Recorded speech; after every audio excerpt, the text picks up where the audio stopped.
No ledge. What is going on, everybody? Happy Saturday.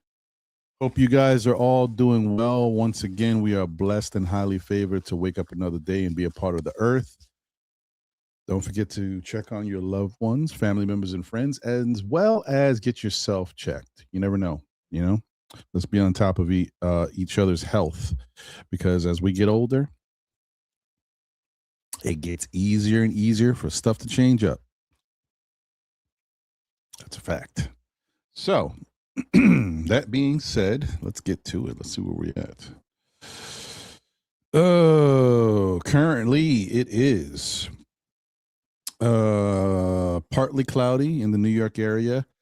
It's 67 degrees, going up to a high of 68. So don't get it twisted, y'all. It is 12 o'clock right now, and it's 67. So y'all feel the weather. You're like, oh, man, it's going to get nice today. No. This is it. All right, 67, and it's going up to a high of 68, and then it's going to start dropping. All right, so don't get it twisted. You know, by 4 p.m. it's going to be 62. So that kind of tells you it's already starting to, you know, the weather's starting to change a little bit. By 5 p.m. it's 58. So I'll be trying to go out there looking cute, wind up getting sick. Tomorrow it is cloudy with looks like tomorrow's gonna be a rainy day, high of 66. Monday partly sunny, high of 60. Tuesday partly sunny, high of 52. Going in the wrong direction. Wednesday sunny, high of 48. Then Thursday, partly sunny, high of 56. And then Friday, mostly sunny, high of 71. All right. Okay. It is what it is. It's springtime. You know, the weather's going to fluctuate. It's going to go up and down. It is what it is. We deal with it. We enjoy it. It's here, folks. It's got to deal with it. For some, people have been waiting for this. For others, it's too soon. I don't know. I'm cool. Let's see.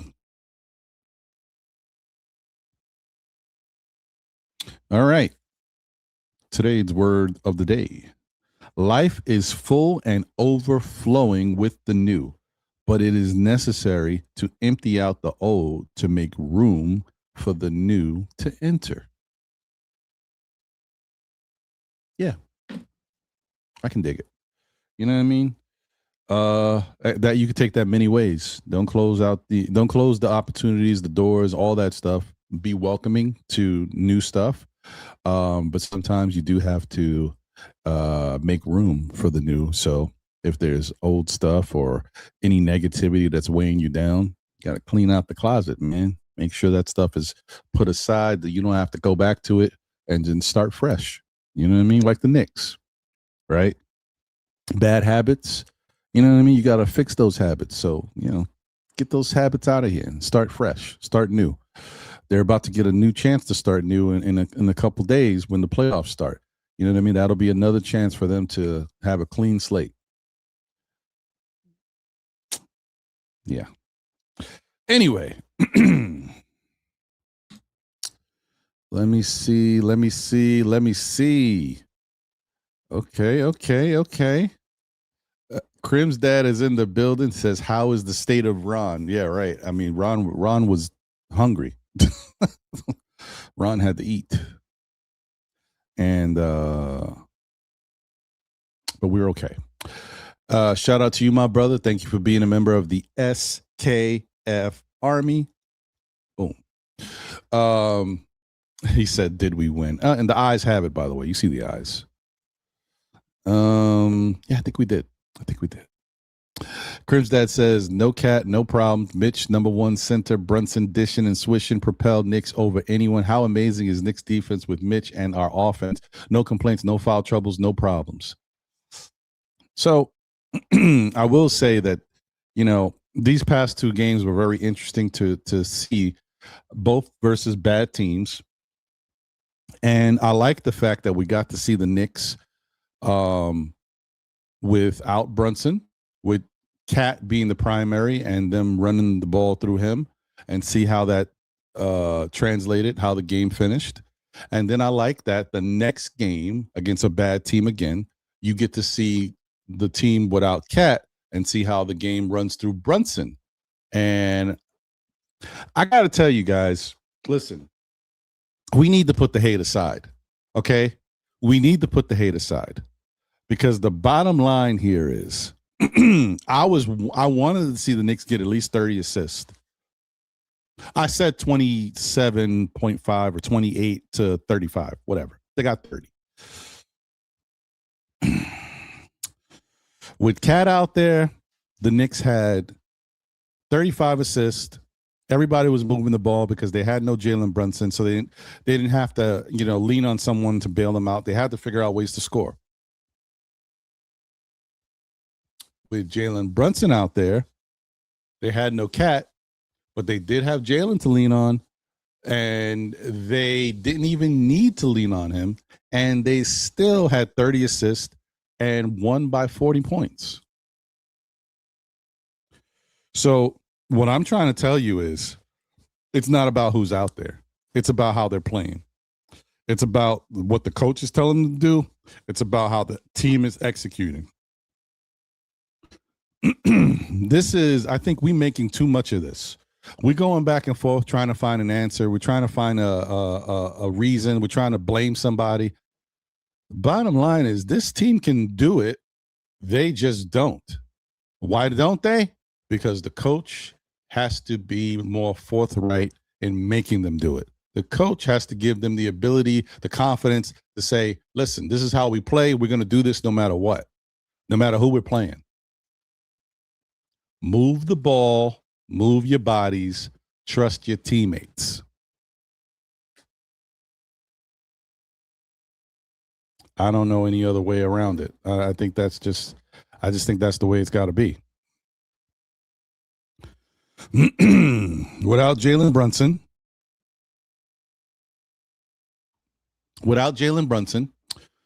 Karl-Anthony Towns had a triple-double. He had 11 assists, right? The ball wasn't stopping. It was moving. Next game, with Jalen Brunson had 10 assists. Ball wasn't stopping. It was moving. It's not about the players. It is about the players, but you know what I'm saying? It's not about a particular player. It's about how the team plays. It's about what the team is going out there to do.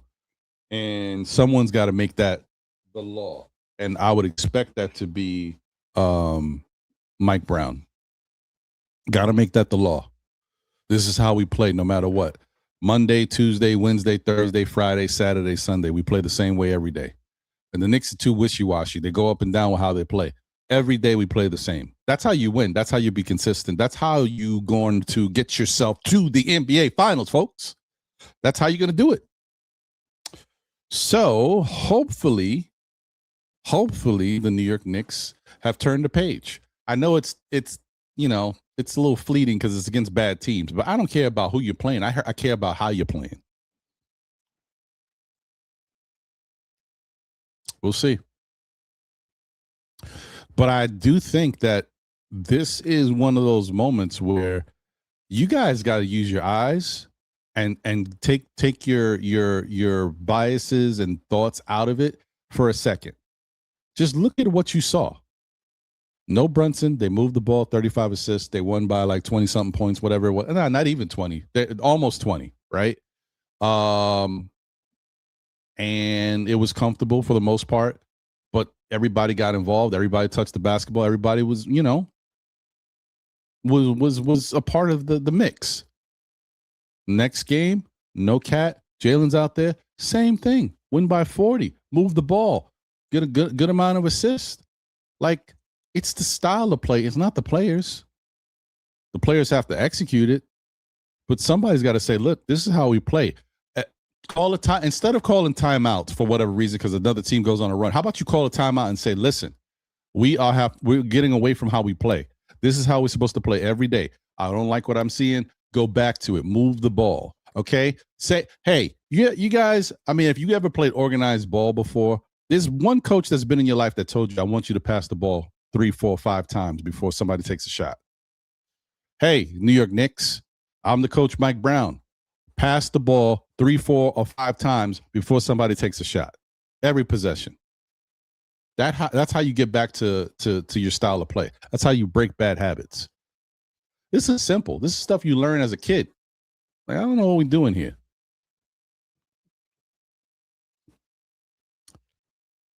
I don't know. It's just, I think we looking too much into it as fans, and this is simple. The coach needs to just put his foot down and have this going. Too much hands off, let the players figure it out. No. At some point, the coach has to step in and say, this is what I want y'all to do. Forget hey, y'all, get back to what we're doing. Forget that. Hey, pass the ball 4 or 5 times before somebody takes a shot. That alone is going to get you back to your style of play. Am I bugging? Like, I don't understand why this is so hard. Why is this so difficult? I don't care if the defense is playing well. The defense can't stop you from passing the ball.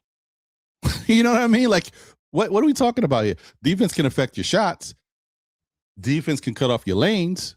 Defense can't stop you from passing the ball. Okay, next up.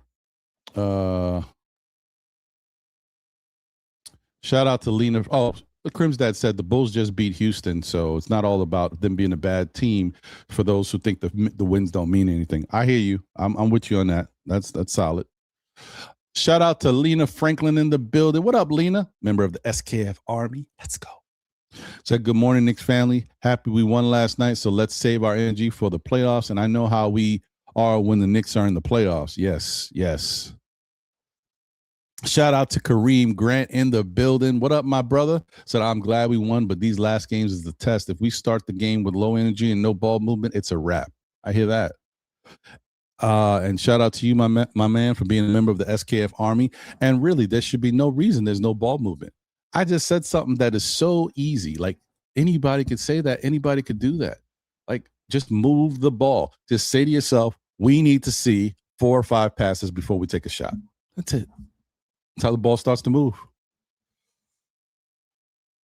Shout out to Wonder Woman in the building, member of the SKF Army. Salute. Good morning, Ron, and to the wonderful chat. Let's go, Wonder Woman. Appreciate you. And you already see, we back to those times. Ron's congested when he's speaking. So you know what that means. Iced coffee for the win.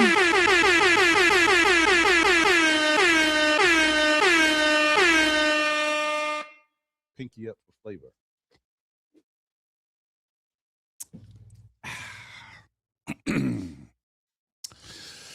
Sorry, man. So it's just delicious. There's nothing like a crisp. I don't even say crisp. Let's just say a nice cold plastic cup of delicious Dunkin' Donuts coffee.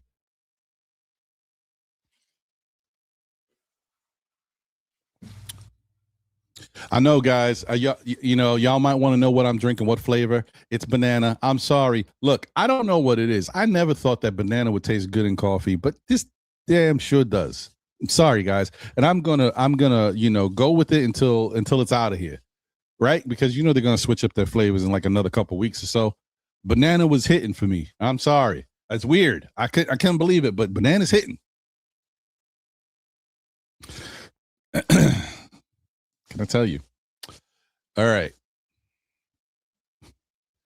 Lonnie Meeks is in the building. Salute. Do you think the Knicks should find the money to resign Mitch? Yeah, man. Listen, Mitch is he's not a love-hate. He's just wishy-washy sometimes how our feelings are about Mitch, because we know how good he can be. And sometimes he don't do it. That's it. Mitch is worth it. It's just, this team has to figure out what they're going to be first, right? So I think this season and how it wraps up is going to be the most important thing in how you approach Mitch. If the Knicks make it to the NBA Finals, I say bring Mitch back. If the Knicks win the championship, then there's no doubt in my mind, bring Mitch back. But if the Knicks don't make it, right? If the Knicks get upset and get knocked out of the playoffs for whatever reason early, then you got to think about everything. Maybe you decide to keep certain guys, and the people with contracts, you say bye bye, that need extensions or whatever, that's going to be free agents, should I say. Maybe you let them go. Or maybe you say, we need to retool and cut some cost and change the team around, and you start to come off of the big contracts and you start to retool. Because I'm going to tell you something, and I've said this already. If the Knicks don't make the NBA Finals, I think you kind of got to blow it up in a way. Not blow it up to the fact that, you're going to go back to rebuild. Blow it up in the fact that you're going to trade guys that you weren't necessarily thinking about trading before. Like, whatever it means, the Villanova connection, whatever that means, you start to say, I'm going to look at this team, reassess what we got, and say, let me put a board together. What do we need? How's our production level? Now, this is tough because we're top 5 offense, top 5 defense. But you got to go deeper into the weeds and say, forget the top 5 offense, forget the top 5 defense. How do we play as individuals, right? How does the ball move? How is our playmaking abilities? When we get into jams, when we play good defenses and we're stuck, how often do we get in the moments where we can't score for stretches of the game? Or we, do we not score for 2, 3, 4, 5 minutes? How long does it take for us to get buckets? And who's out there in the court when this is happening, right? How do they play in these moments? And then you say, you know what?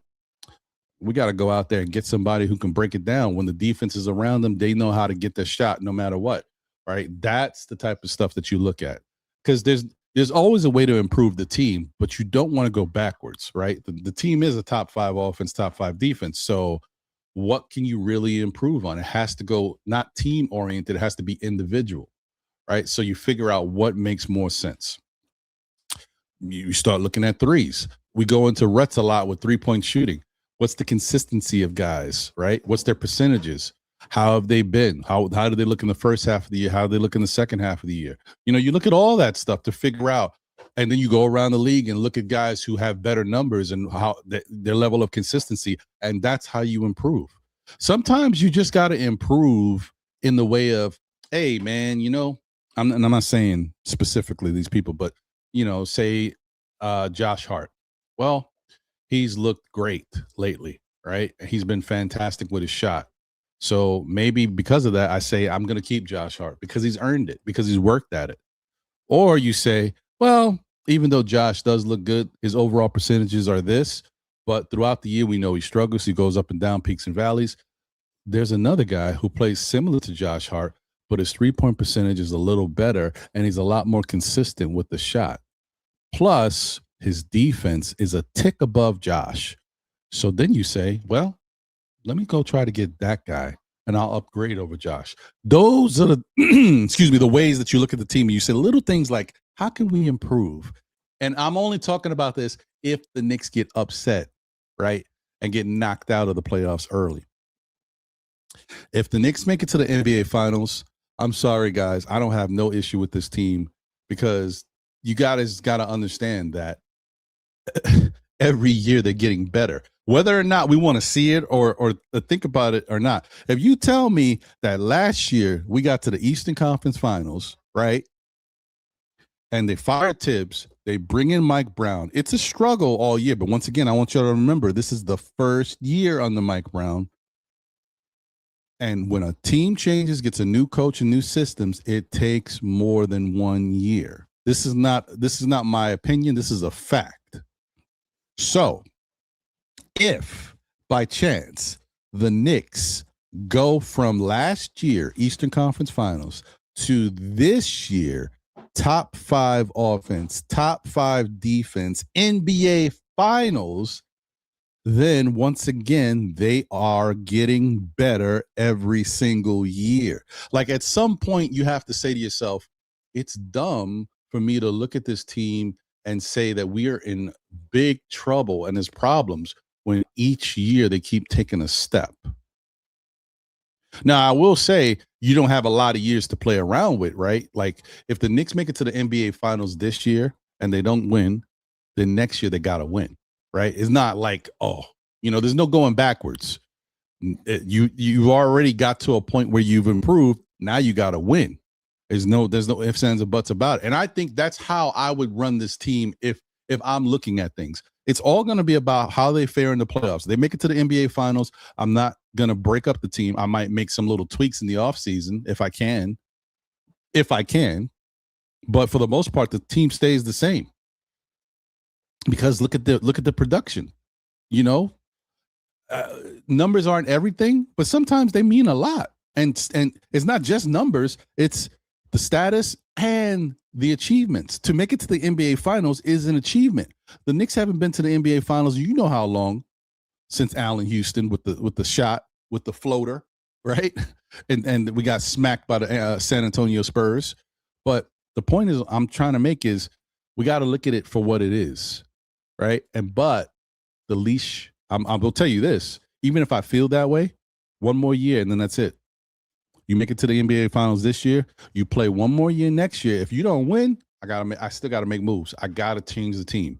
That's how I would look at it.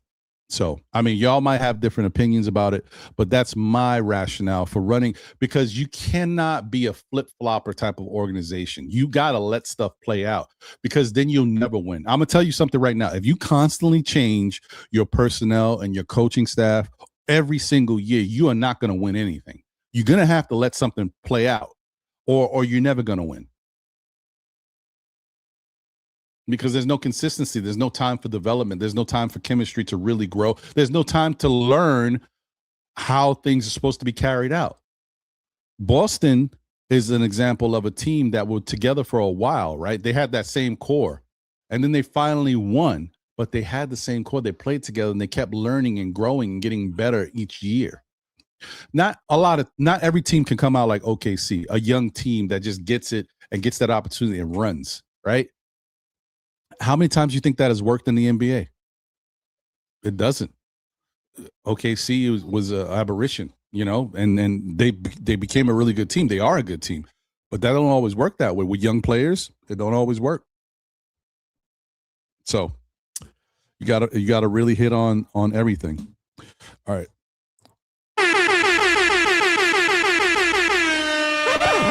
Shout out to David Smith. Thank you for the generous super chat. He says, Brunson has passed 985 times to Bridges, 757 times to Hart this year, but Brunson has only passed to Cat 640 times this year. Utterly ridiculous. This isn't 2016, 2017 Villanova anymore. Well, I mean, those are interesting numbers. I mean, you know, if that's what it is. But here's the thing. Are you upset about the fact that there's a disparity? No, the size of the disparity, or you're upset about there's a disparity? Because I got to tell you, the way the players are, Brunson would pass more to someone else than Cat, right? I'm not saying it's Bridges or Hart, but they are starters. But because those guys move more, right? So they would get more passes. What I'm basically trying to say is, do you want Cat to get more touches than those guys? Because that doesn't really make sense, because Cat doesn't move. He's a center. He doesn't move around the court the way they do. You know, Bridges gets backdoor cuts. He gets slight lane slices to the hoop. These are passes that Cat doesn't get, right? Because he doesn't move that way. So there's going to be a disparity. But are you mad about the disparity at all, you know, because it's so big? Or are you mad that Cat doesn't get more touches than those guys? Because there's no way Cat would get more touches the way he plays compared to other guys. If Cat was a smaller guy who moved around more, he should get more touches, but he's a center. Now, I agree. I've already said Cat should be a lot more involved. But, you know, if you want to say the ball should run, like the game should run through him, I'm fine with that too. But as far as him getting more touches than guys that are quicker and smaller than him that can slash and cut, I don't know about that.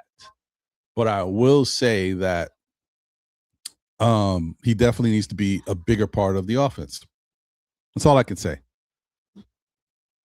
But you got to understand, like, if I'm not the best person to break this down, because there's other guys who watch film and really can show you the flow of the game and how much more active as far as moving around the court. Josh Hart and Bridges are, especially Bridges. Bridges moves all over the place.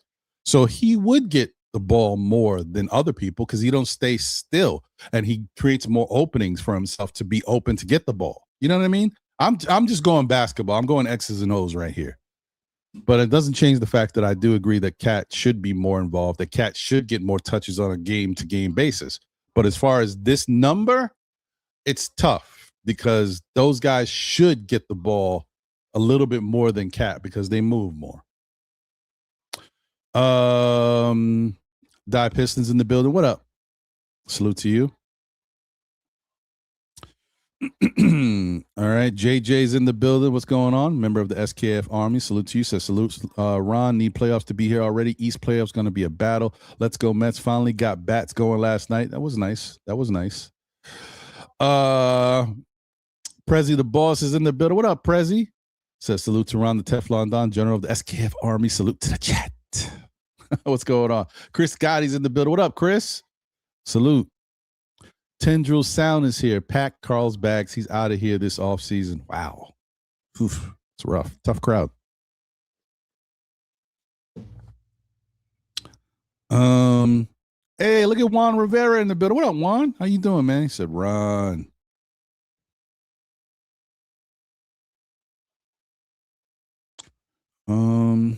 Agent Super Argo's in the building.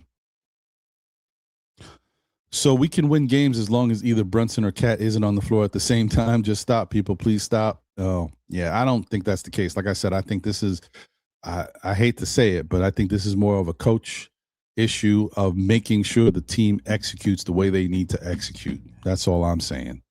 If they're not doing it, you stop. That's when you call a timeout. Hey, yo, listen, y'all, pass the ball 4 or 5 times before you do it. You can't do it, then I'm going to pick somebody on the bench who can. That's how I do it. That's how Popovich would do it. You know, Popovich didn't play. Y'all don't want to play right now. All 5 starters, bench. Love Popovich. AP is in the building. Winning against the bad teams do not impress me. I'm sorry. I still have doubts about this group. I get it, AP. But like I said, I don't care about who the victory's over. I care about how they played during the game. And so they just got to keep that same level of play. Just keep doing the core principles of moving the ball, moving your bodies, trusting your teammates.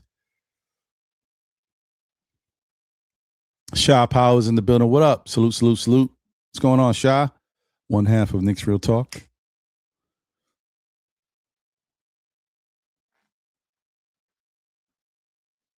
JJ47K in the building. Salute, Ron. What up, JJ? Nixie's in the building. Okay. Have I seen this name before? I don't know. Got to get Cat involved in every game. Mitch is not reliable as an every game starter anymore.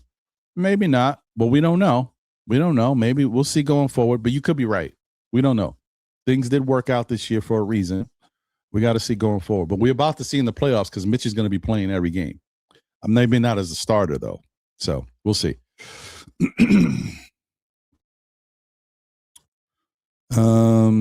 Humberto de la Ho's in this house. The Knicks are locked and loaded for the playoffs. I hope they are. I hope they are, my friend. Sherwin's in the building. What up, Sherwin? Hey, man. And good to see you. Said good afternoon. And Agent Super Argus says, please hit that like button, subscribe, share, hype, and support the channel. Facts.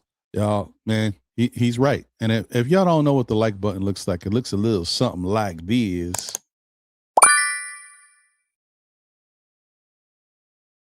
Mm-hmm.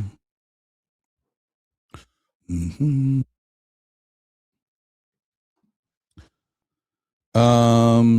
Hmm.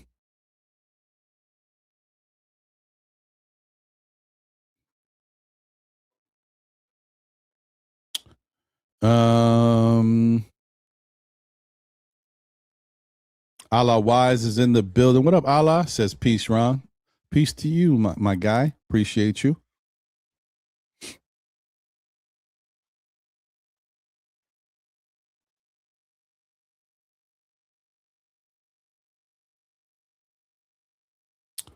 Sherwin says, Ron, be careful. In last year's playoff, the Knicks were plus 32 with Mitch at the center and -9 with Cat at the center. I hear what you're saying, but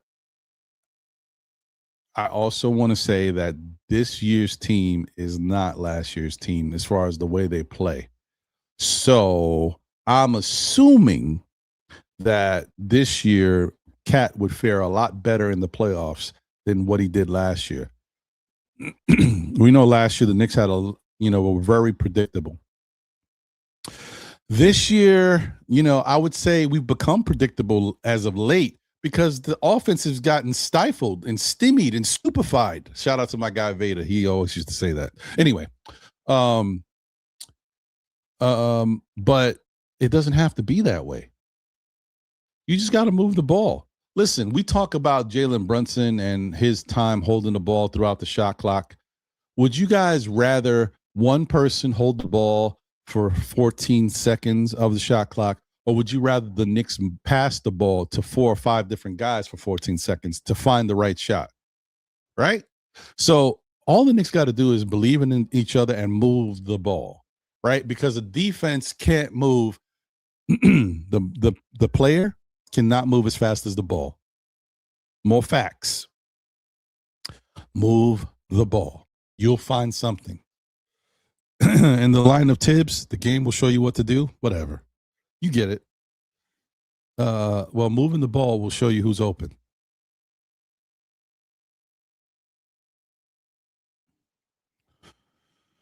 Let's see.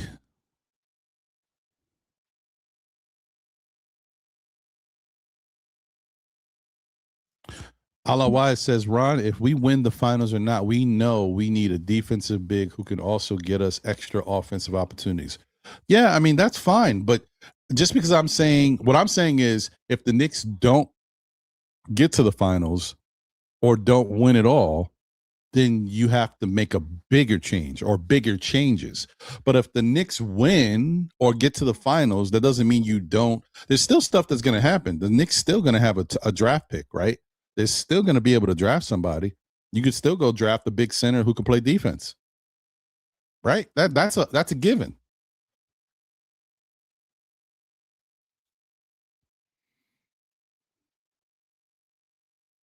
Die Piston says, I need to ship this year. I hear you, bro. I hear you. Shut up. Look at this, Mike. My guy Keith Turner's in the build. Hey, man, I noticed, Keith, you've been back in full effect lately, man. I'm glad to see you consistently, bro. Good to see you out here. Excuse me. Ala Y said, Ron, at Ron, so why did Leon bring in a new coach and say the goal is to win a chip when it's super rare for a first-year coach to win front office double talk? Well, this is why I think I said this already. The bottom line was the reason why, and this is my opinion, I could be wrong. The reason why is the Knicks already committed to this roster, right? To bring in a new coach that wants to try different things, wants to use guys, more athletic players, wants to have a more up-tempo style of game with faster young guys. Like, you know what I mean? Like a different style. You need the personnel. The Knicks don't have that. The Knicks have what they have. So I believe the front office said, we're looking at this guy, we're looking at that guy, we're looking at this guy. But Mike Brown has already played with established teams. He's been an assistant coach. He's coached these guys. He's done this. He has a similar blueprint to Tom Thibodeau. If there was a guy that we need to come in and coach this same team, right? Who do we think is the best person to do it with not many changes, minimal changes with the same team? And that's why Mike Brown got the job, because he's somebody that you could he can take whatever's in front of him. If it's a good team already and just solid veteran players as well, he can use that. Now, I'm not saying he's the perfect coach for it. What I'm trying to say is I'm not saying he's the perfect coach for the Knicks, but I'm saying he was probably the best coach to take this already established team forward at the time compared to the other candidates. Now, if the Knicks were more willing to change things up, and switch guys around to make it more suitable for the coach, then I would say you go with a different coach. You can experiment and pick somebody different and change things up, change the style, like go away from Tibbs style, go away from that Mike Brown style, like they have similar lines to. But I think the Knicks picked the guy that they thought could come in and take what we already had available, and Mike Brown probably seemed like the best type of option, because he already knows how to coach in the NBA. You don't got to tell him what to do. You don't got to you don't got to take a chance with a young coach and hopefully he figures it out. You know what I mean? I think that's what it's about. They went with somebody established with an established roster. That's it. If the Knicks were a different club, I don't think they would have picked Mike Brown. That's my opinion. And I don't think it's far off. I think that's why he got the job. He wowed them in the interview process because he told them, oh, well, we can do this. He showed how confident he was in it. And I think that's what they said, we already have this. We can't make a lot of changes. We don't have a lot of money. We're in the cap. So I think they said Mike Brown might be the best option to do something with what we currently have.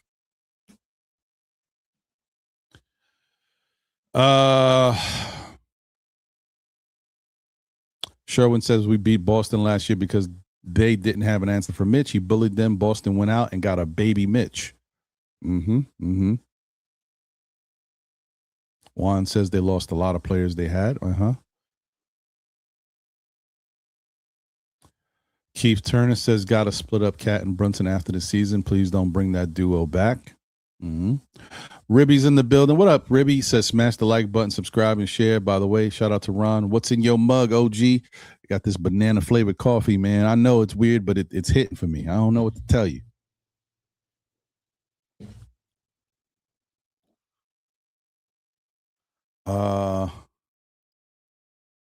Yeah, brother from another. Allah Waj. Yes.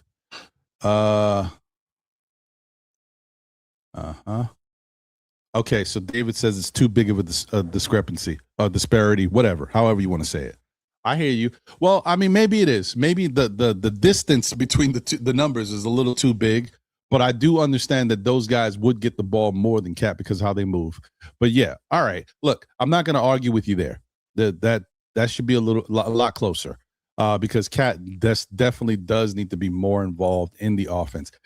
Forget about how you feel about Cat, whether he, is this on defense or whatever. Whatever issues you might feel about Cat doesn't matter. The guy is still the second option on the team. I know somebody think he's the first option, but he is the second option because Brunson gets the ball in his hands. He's the point guard. So still, he really needs to be more involved. That's true. And I will say it one more time. That's on the offense. That's on the coach, but it's also partly on Cat because there are some times where Cat is not aggressive. You guys seen it. Let's not hide from it. That's the truth. There's sometimes where he's not aggressive. Sometimes.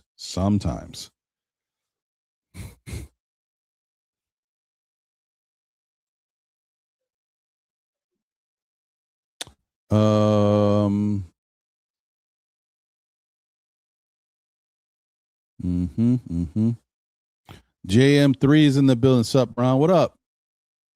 Trapped in the 90s is up here. What up? Salute. Nick Nation is in the building. Salute to the SKF Army. Hit the like button with respect. Ron, man. Jay Chosen in the building. Let's go, Mets. D-Ras is in the building. What up, D-Ras? Good to see you. And once again, appreciate you, Nick Nation, for being a member of the SKF Army. Salute. Jimmy J's here. Finals or bust, but even if you get Giannis, is that enough? Going to lose Cat and OG? I don't know, man. I don't know.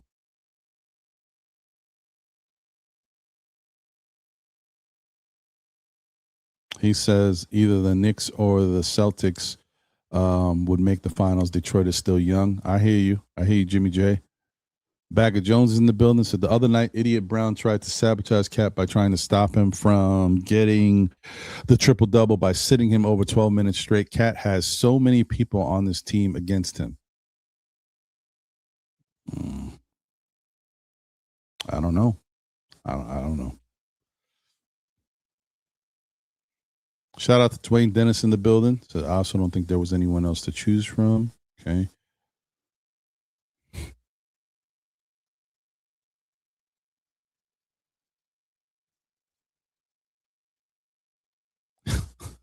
What? Jay says I had one coffee added by 2 pieces of toast, 3 eggs, 76 pieces of shredded cheese. What is that? What? One bogey. Oh, one bogey. My bad. Chilling. With a few friends while watching the best show, and I took 1,674 laughs at that. Crazy. Shout out to Jay Chosen. Ron Man, the chosen one. Animal Lex is in the building. Salute everyone. I was expecting a crazy game last night because Scott Foster was one of the refs. His nickname is the Extender. Yeah, it's facts. Hey, but it worked out. Well, I mean, he's nothing he could do. The Knicks freaking like destroyed the Bulls, man, from start to finish. Nothing they could do.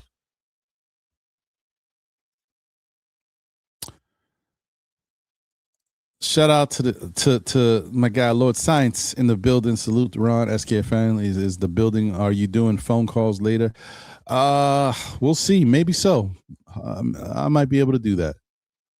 The Flying Grayson is in the building. Said David Smith, Brunson, Bridges, Hart are the backcourt. They are the first and second passes. Should be to the 2 and the 3. Yeah, I mean that's fair. I do understand that Cat should be more involved, but yeah, I mean you can't. They're gonna get the ball more. Nick Jr. 79. Salute to Ron. Salute to the chat. What up, bro? Andios NYK's in the building. What up, Andios? Salute to you, my brother. Hit the like, SKF Nation. Don't forget to subscribe. Sit back, relax, and enjoy the show. Let's go, Knicks. Wiz BKLA is in the building. Says salute Ron, aka the Gregory Hines of Knicks.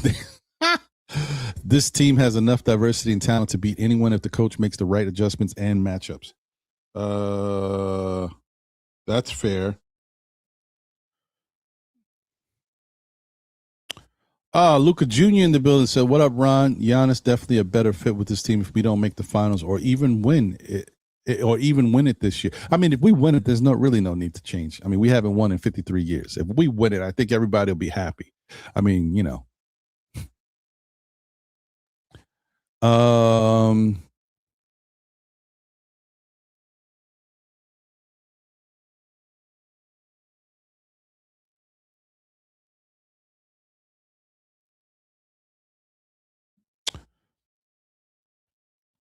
Juan was asking if this is a solo. Nah, it's not a solo, but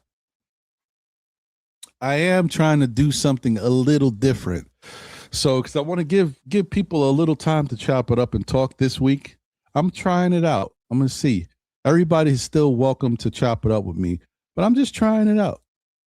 Just trying it out. See how things move. So, let me put the link out there in the chat. First one up is the first one on the panel, and then we're going to rock for a little bit, and we're going to kind of take it slowly. You know what I mean? I want to do things in bunches because I want to give guys a chance to get more takes off. You guys know when we have a full panel, it takes a while for me to get around to everybody, get them included. So I'm just going to try something different for this week and kind of, get somebody up, and we'll go from there. We'll chop it up for a little bit, and then I'll next one up, we'll go from there. So I'll put the link out now. First one up is who I'm gonna rock with for a little bit, and then I'm gonna switch up. I know for some of y'all, you used to be here and rocking with me all day. This will be a little weird for today, but I'm just trying something out, trying to give the audience a little different look, and also give the people who come up a chance to really get more takes out. And let's just see what works better. Do people like this format, or do people like the format when everybody's up at the same time and we all chopping it up? Because like I said, I want to see the two differences. So I'm gonna try it out today and we'll go from there. Randu's in the building. What up, Randu? Good to see you. My 2 cents is in the building. What up? Said Ron, everyone. Real season on its way. Let's get 16 this time. Facts. Slow Run is in the building. Shout out to you, Slow Runner. Good to see you. I think this is my first time seeing you. If Knicks get to ECF, everyone should be happy. East is much better, this year than last year. I hear you. I hear you. All right, let's send the invite out there. Let's go from here.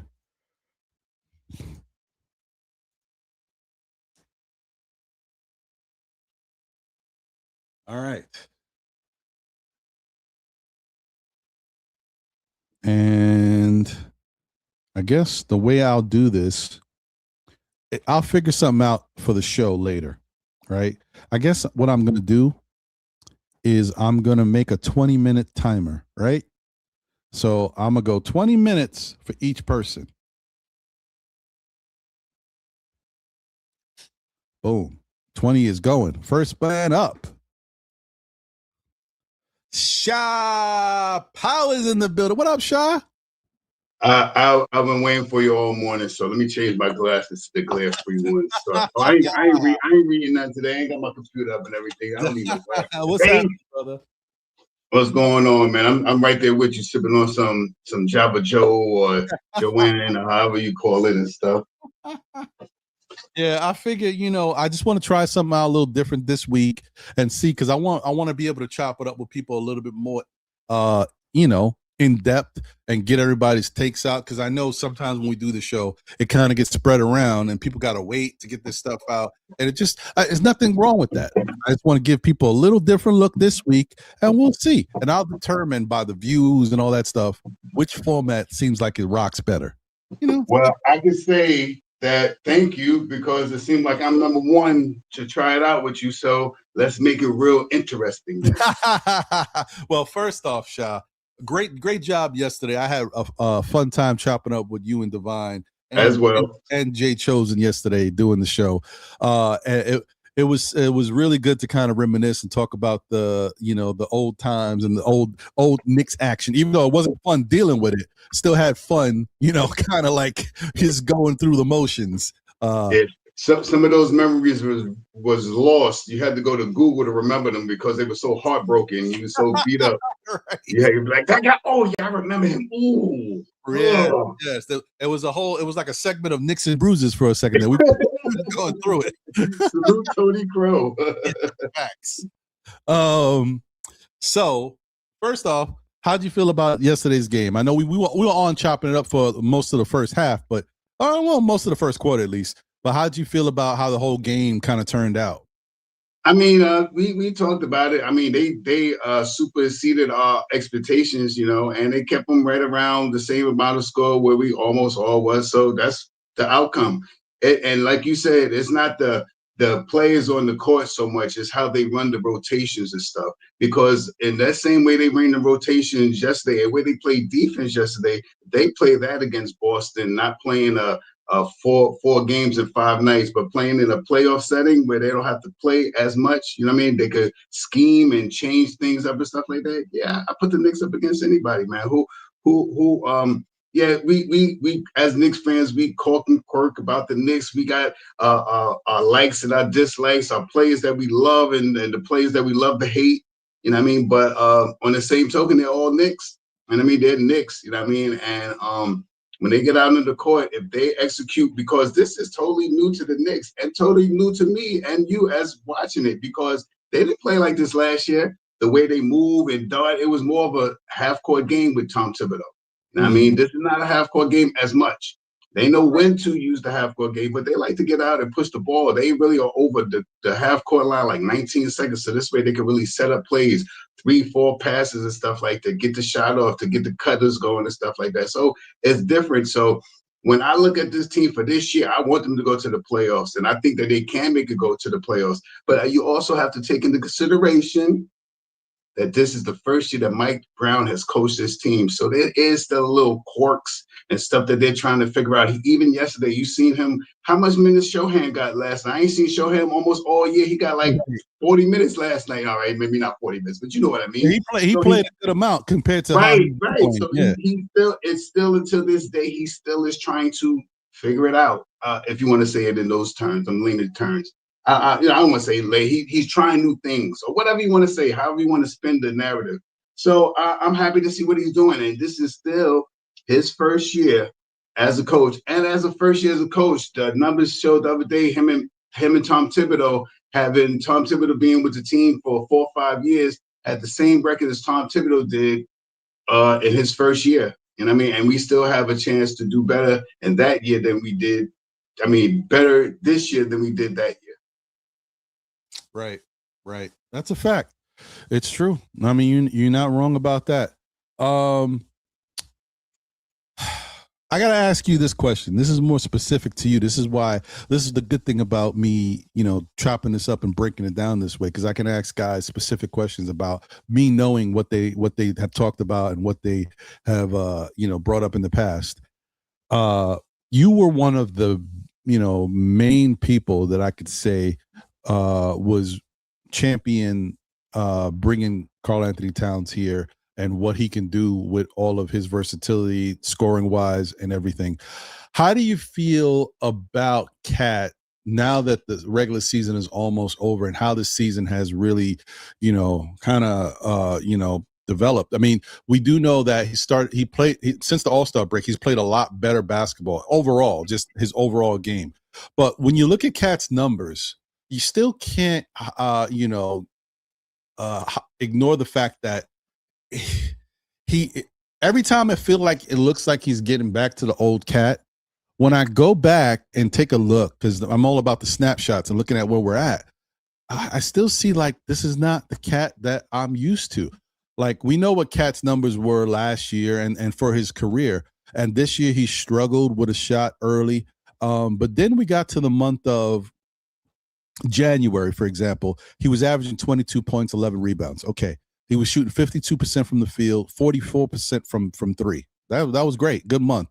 Then he started to struggle. In the month of February, he averaged 15.9 points. Damn it. 15 points. Wow. He shot 42% from the field and 34.5% from three. Right. But then, time changes things. In the month of I'm sorry, that was the month of January. I apologize. The other month was December.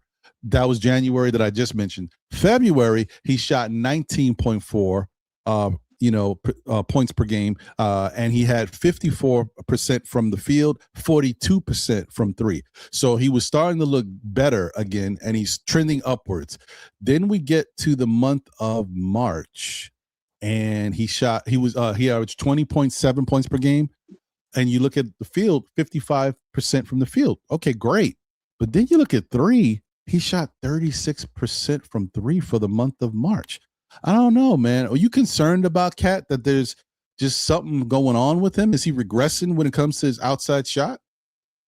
It is Mike Brown's system. It is a change for Cat. Last year, he had a coach that put him down low and let him use his bigness and his aggressiveness down low in the game, i.e., while he was scoring about 25 points last year. This is different for Cat. 7 foot with 22 feet. He running around the court. He bobbing around the court. He ain't moving them up. And when you see Cat, not all the time, but a lot of the time, he's more around the perimeter. He's not down there posting up. And when he does, which would help the team tremendously because he can pass. When he does get that and they converge on him on the double teams, he kicks it out quick. I mean, he sees over all the guys that's coming. So that's what I would like to see a little bit more. He doesn't do that as much this year as he did last year. Last year, he was much more aggressive, much more down court because the team was playing more of a half-court game. Now they're playing this quicker style of basketball. Why his three-point shot is down a little bit? Because he's not taking the set shot. He's taking it off the back, off the shot. I mean, not set shots. He's taking it off the break. As soon as he gets the ball, now it's like he's taking it. You know what I mean? That's not his game. I mean, I don't want to say that's not his game. He can hit the shots. He's a fantastic shooter. But when you see him set at the top, it is usually top of the key. Let's be real. He shoots it solely. I think I haven't done this stats in a while, but I think from the top of the key is his best percentage from 3-point lane. I mean, he can shoot it from the breaks, and he very rarely shoots it from the corners, but he can. So when he did his move is, if we don't know it by now, his move is when they pass him the ball after the double switch and he gets the ball at the top of the key, he hits you with the up fake. If you don't bite for the up fake, then he drives. If you bite for the up drake, then he drives. If you don't bite for the up drake, he might shoot the 3-point shot. So the shots are a little different than what he was getting last year, more open shots. These are more shots that he's trying to get into rhythm. So he has times that he makes the shots. But one thing that I do like about him, he's not shooting as many anymore because of the style of basketball. And now it looks like maybe Brown and him are very tough, and he's setting up a little bit more down low. You know what I mean? He's doing a little bit more things. So as the numbers change, you can see the difference in his game. When he was doing 15 points for that month, you look at his rebounding. It was 18, 19 rebounds one game, 1 or 2 games. I'll do something. So his rebounds increased a little bit. And I mean, when his scoring went down, his offensive rebounds went up. And I mean, when he's shooting a three, I'm okay with him shooting a 3-point shot at 36% if he's shooting 3 or 4. I really want him to punish people because he doesn't get the calls. And one of the reasons why he doesn't go down low is because that's where he gets ticky-tack fouls. He's the number one offensive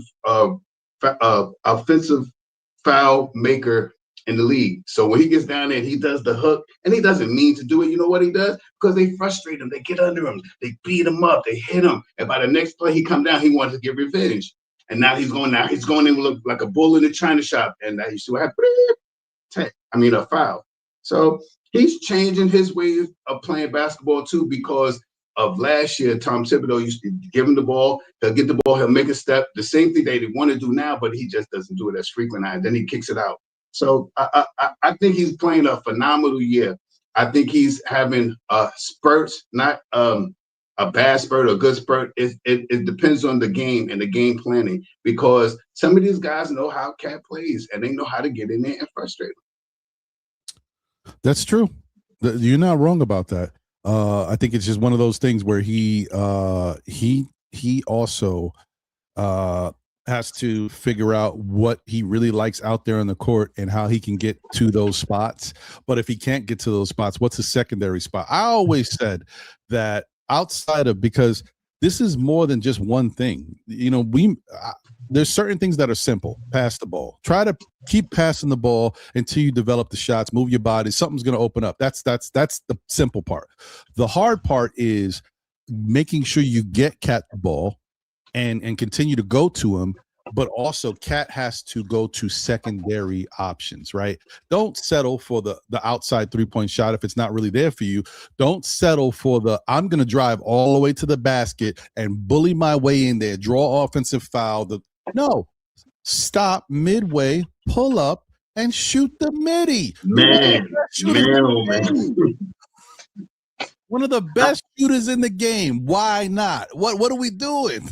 I say this a lot because that's the way you beat a team sometimes. You bait them, you shoot the free throws. You shoot the short jump shots. And now when you go do that up fake, they're already in the air. Now you're getting all the fouls you want. You know what I mean? And a perfect example is what Embiid does.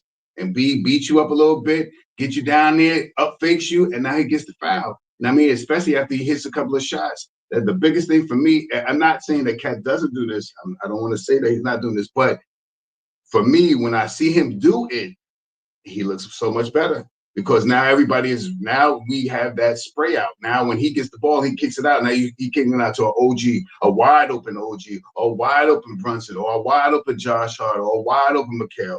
Instead of him going down there and everybody still sticking to their man, and they got a 6'8", 6'6" guy on him, frustrating him, hitting him in his ribs because Cat is this big, so he hitting him around the waist, hitting him, and Cat misses the shot, or he doesn't get the foul going to the basket. So it's things that they're going. I know they know these things that we see every time we watch the game. So, and I know they're trying to implement things, but I think there's a trick to this guy Brown, man. I don't think he's showing us everything that he has right now. You know what I mean? He tempers, he plays with it a little bit. He had a lineup in there the other night that had This was against I forgot what other team it was.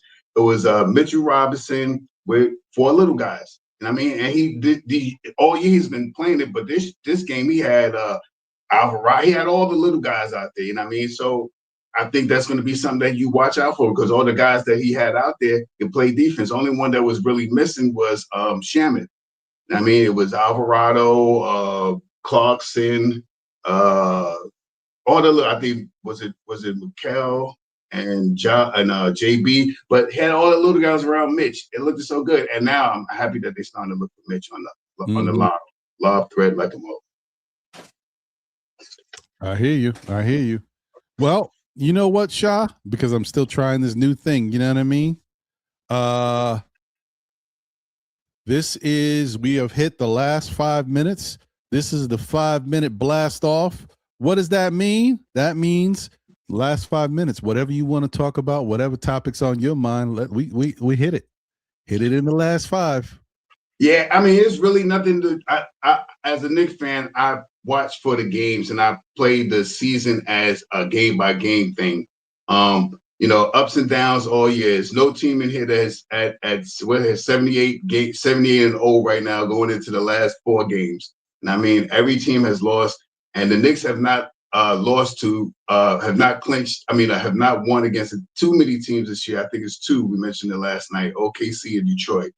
I don't know if it's any more, but Knicks fare well against some of these bigger name teams that everyone thinks that they just beat up on us. The game that we played Houston the other day, y'all don't remember what we did to Houston in the Garden? We came back for 23 points and won, 20-something points and won. You don't think they were mad? You don't think they was upset? Oh, yeah, they're going to come to our house. So you think they was really going to, relent and not want to beat up on us? So these are the things that I watch as a team. Of course, every game on Knicks Real Talk, I'm talking about the Knicks going to win. I try to devour something in my head that when I talk to myself, how we going to win? What can make us win? And that's all the thing I could do as a content creator is to think of some things that can maybe make us win. And right now, I'm not scared of what the Knicks going up against because in the East, the matchups right now would be preferable to the Knicks. If the Knicks stay in the 3rd position, we'd probably play someone like Philly or the Raptors or one of those teams like that. We fare well against them. I'm not scared. Paul Pierce is back and he's playing relentless, and that Edgecombe is the man. That young dude is really playing some good basketball. You meant Paul George, right? Yeah, Paul George. I said, what I said? Yeah. I said Paul somebody else, right? I said Paul Pierce. I said, right? I said Paul Pierce. Paul George. I was like, he's back. Paul George. Excuse me. So, they're playing good, but I'm not scared of them. I'm not scared of them. I'm not scared of the Raptors, Atlanta. So I can't wait till we see Boston. Tibbs has drilled something into this team of how to beat Boston, and I believe that we have a very good chance of beating them as well. And the biggest test would be if Detroit is still in the mix when we get to them in the finals. If we can make it to the finals, that's the biggest thing I'm worried about. I'm not worried about Detroit so much because they might have a harder run. They got Atlanta. They got the Houston and possibly the Cavs before they make it to the playoff. The Cavs and Houston. Not Houston. The Hornets.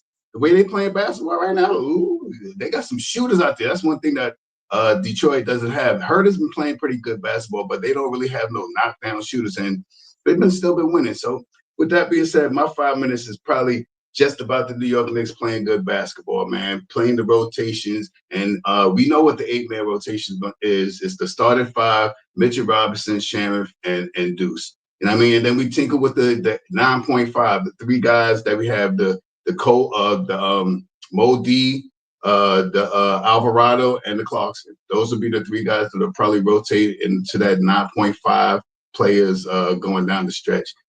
You can see he's breaking down the thing, and knock on wood, if nobody doesn't get hurt, I think these are the reasons why you'll see Shohan a little bit more these next couple of games, just in case. And let's be real. Shohan is a first-round draft pick, a top 10 or something like that. He's not no garbage guy out there.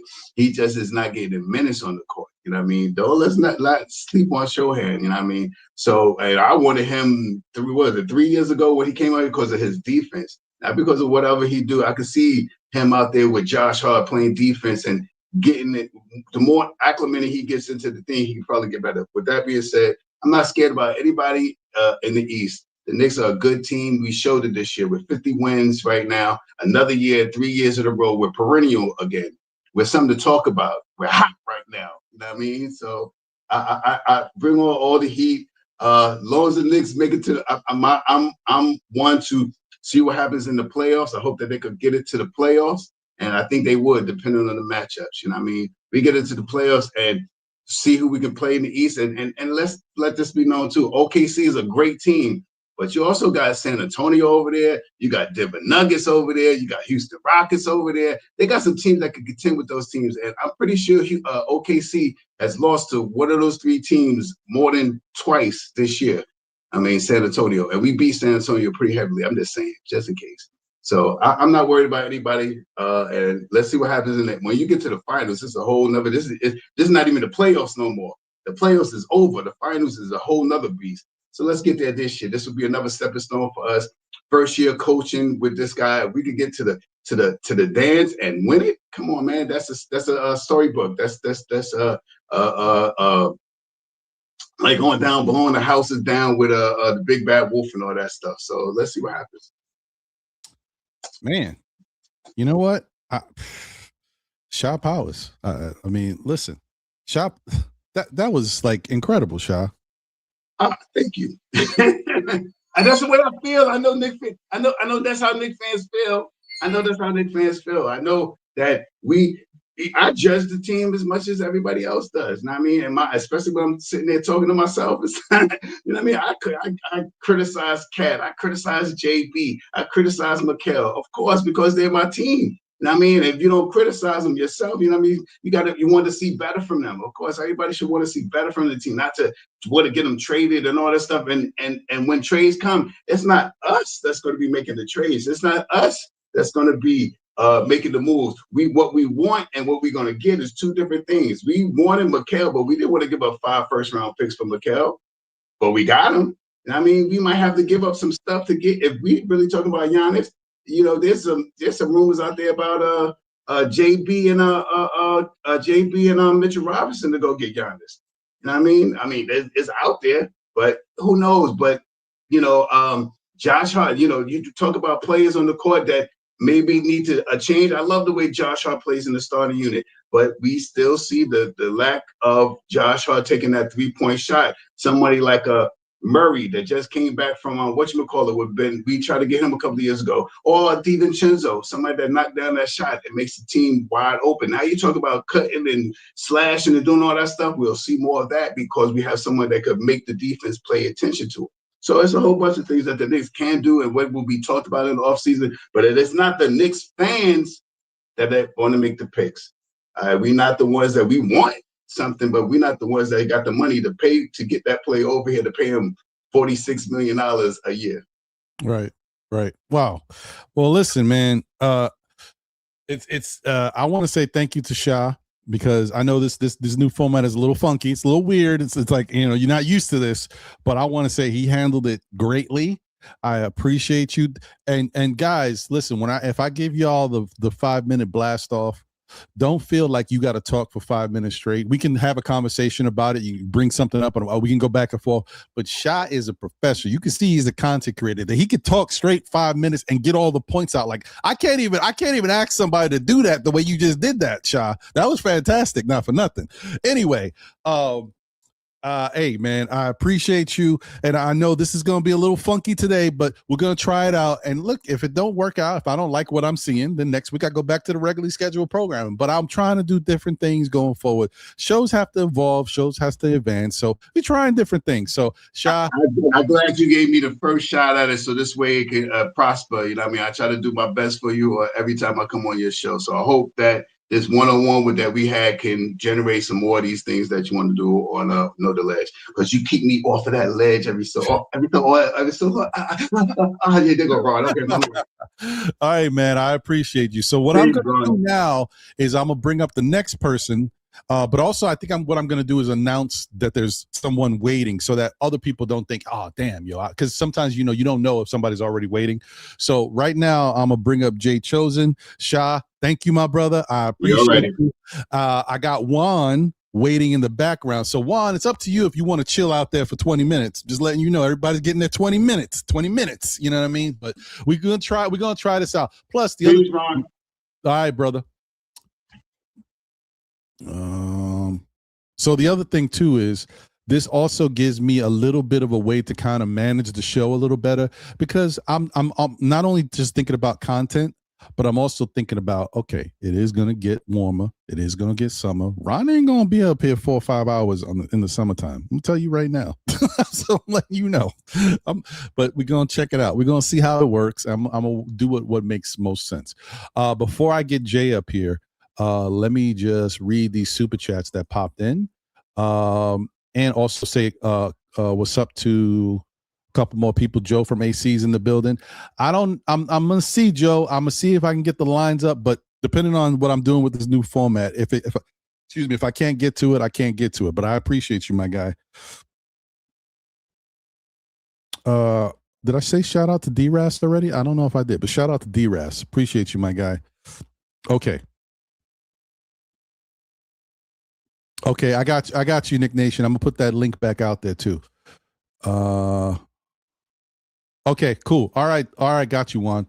All right, so let me read these super chats real quick. I think there's 2 up here and another one. Okay, there's 3.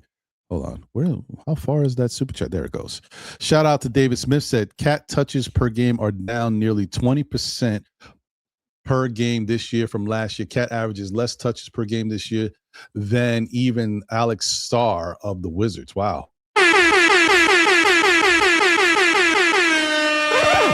Thank you for the generous super chat, my guy. Appreciate it.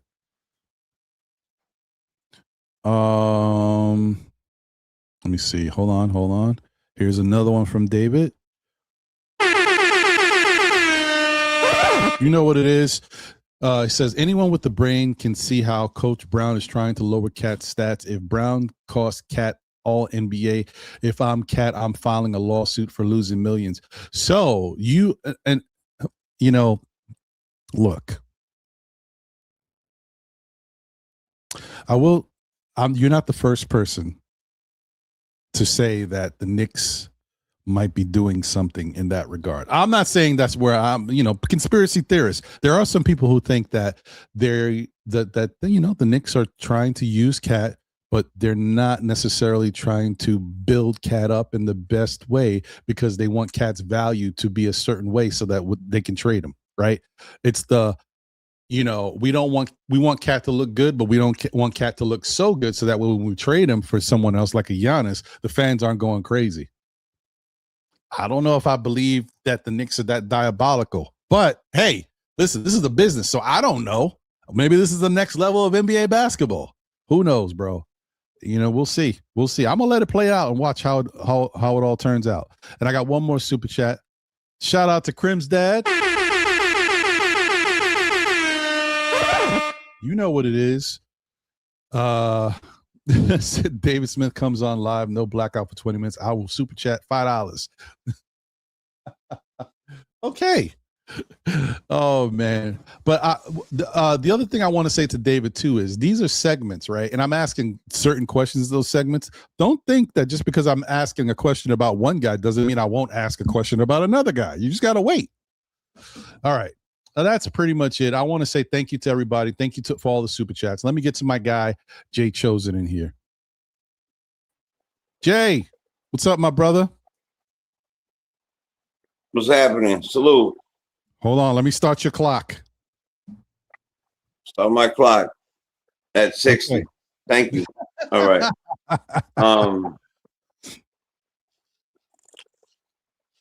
Oh, by the way, that last super chat, I think you read it wrong. And I'm only saying that out of love. It wasn't $5. It was $500. Oh, shit. Oh, yeah. He did. And it's real. My bad, yo. I my apologies. It is 500 and it wasn't 5. I'll save that. I'll save that for my 5 minutes. Anyway, go ahead. So, real quick, first off, what what's your thoughts on the Knicks game last night? How'd you feel about it? I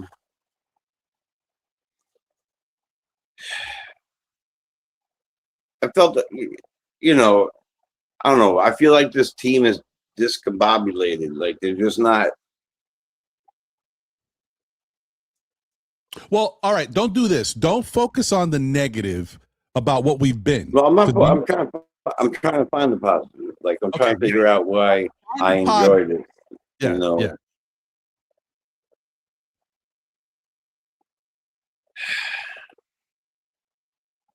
Well,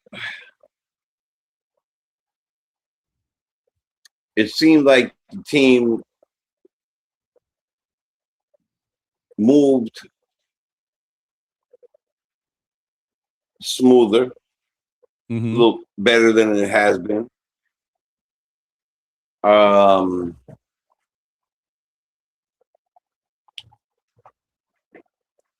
I like when I get a chance to see other people play. They don't play.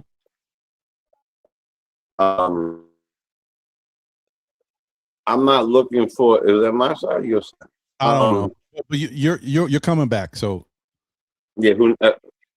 All right. I don't like this idea of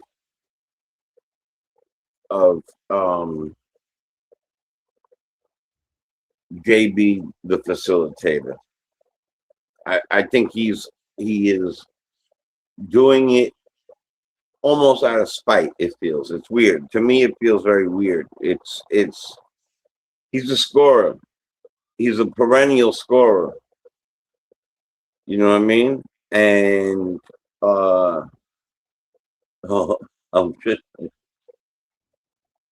and excuse me. And he needs to be like who he is. Like you know, if you are something and you hold that in, or you know, it's okay to try new things and do things and show people that you're capable of doing things. But this man is a 30-plus point scorer that needs a facilitator next to him. And I've been shouting this out like years now. It's like he's a combo guard, right? Watching Mitch. I saw something the other day. Other people saying they didn't see it. I talked to a few people. They said they saw it. Mitch calling out the team. Did you see that? Yeah, I did. You did? Okay. All right. So now Ribby and now the wives, I'm gonna try to find it and send it. He legitimately called them out, some by name. He called out the coach, and then he came in and he backed it up with a double-double. That's a center. The only reason why for years I had issues is because he was always hurt. I know how fantastic of a defender he is. I know how fantastic of an offense rebounder he is. I know what a defensive pilot he is, right? But if we can't play with him and Carl, if Carl and Mitch can't play together at the same time, and there's something wrong with that. They should be able to play at the same time and let Mitch. I mean, don't get me wrong. I like Mitch coming off the bench. I like the thing that they did with putting him on the bench and coming in another 7-footer, different look, defensive look. What Shah said, I agree. I talked to Shah about that already with the guards and Mitch and stuff like that. But let's be honest, our best possible team, if they could glue together, would be Brunson. I don't know. I don't even want to say Mikael right now. I don't. I think he's something's going on with him. But if he was okay, like if he was, then it would be him at OG, Towns, Mitch. That should be a winning lineup. I love that he could come in, and which means that we need a backup. We needed a backup center and a backup power forward. Keep going. I'm here. Yeah, me too. No, and actually, I'm going to do that in a second.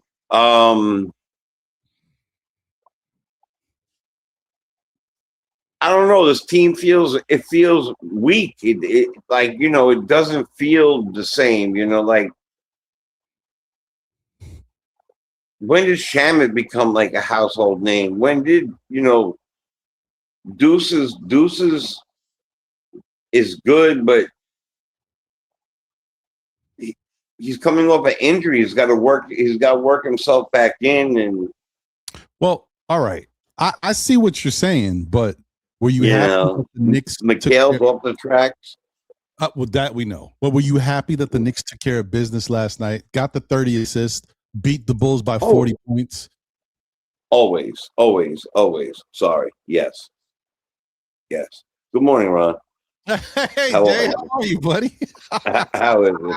Sorry. Oh, there you are. Okay. Hey. Good morning. Hey, God bless you, man. It's good to see you. How's everything? I can't complain. Everything's good. Good. I'm glad to hear that. Yes, it was a great game. We won by 40 over the Bulls. My favorite number is 30 plus assists. They got it. I love that. Thank you. That's why I go. That's why you stay in touch. I think that because I root for them, that I look to sports for a couple things, right? To believe what's going on in life, because I grew up on them. I love them, and I want them. I want to see them win one in my lifetime. No disrespect to anybody else who's seen one before. Well, that's not disrespectful. But we came a couple of rebounds short of winning one, and I want to see them win. I want to see all my teams win. With you there. And I don't root against anybody on the team. And I say my team, like we all do, right? When you call, you be like, yo, my Knicks looking good tonight. Like, we feel like we're part of that. And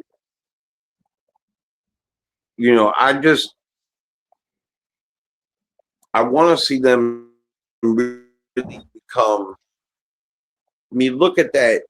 There's a saying, right? It's called we look like champions on paper. We have a great team on paper. This team should have won 60 plus games. And I'm okay that we got to 53 straight years. That feels great.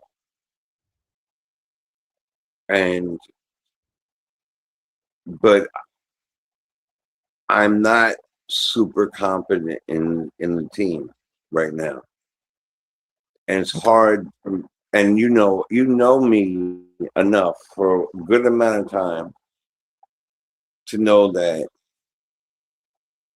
I don't root against anybody on the team. I root for them. And I guess when I came in here and I'm constantly, it's like, listen, man, we root for the New York Knicks. So when I want to see Alvarado make that crisp pass. I want to see, the kids play. Dadier came in. That shot looked like butter. That little shot, that 3-point looked like butter. You know what I'm saying? Like,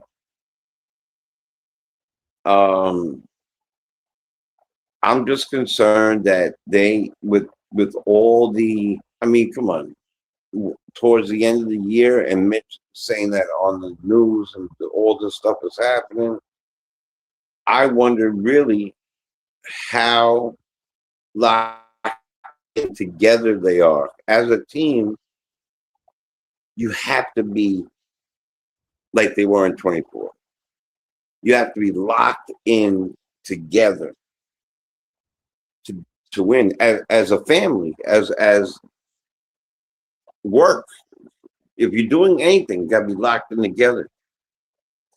And what you said earlier was very, very true. Like the role of the center that's offensive, that could move around and does different things now has changed. Mm-hmm.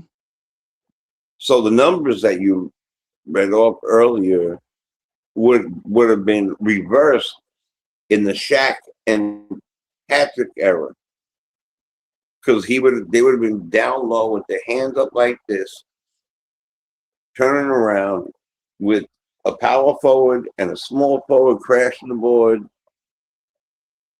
trying to get the rebound, or them dunking.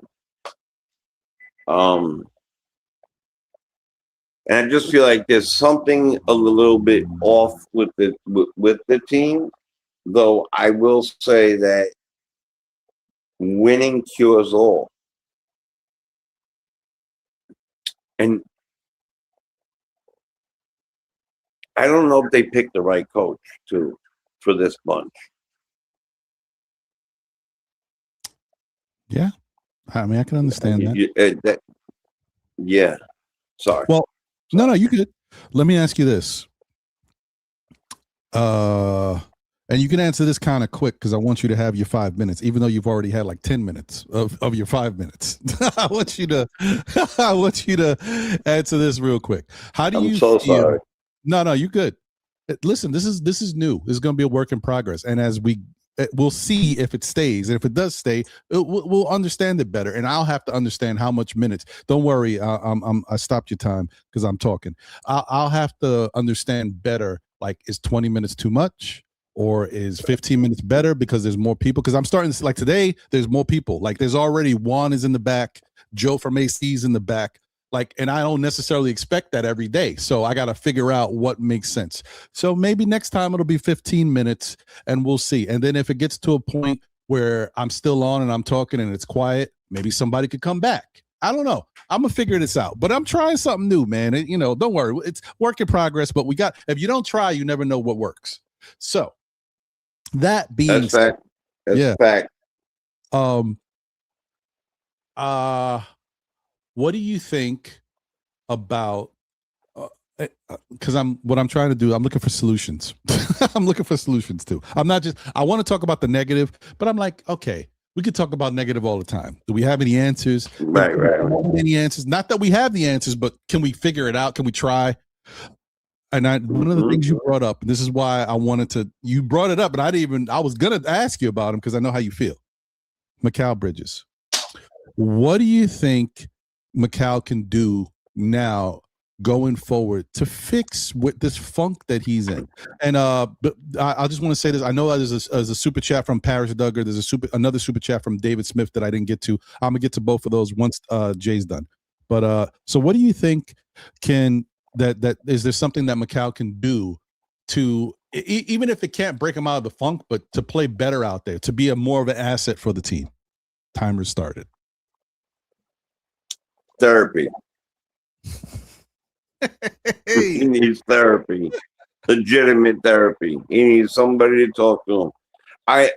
He looks different this year. He's shooting the old way he used to. You remember that little like hitch that he had? Mm-hmm. You know, I'm wondering if he is. So I want to try to find a solution to him. And I'm wondering if he's just tired running all those minutes for all those years, and he's worn down. And, you know, I don't say this enough. I talked to my uncle about it, who's a huge fan and did get to see the championships and stuff like that. And he moved to Miami, and I'm mad as hell at him because he got season tickets for that team. And I was like, what? But he said he needs basketball in his life. So,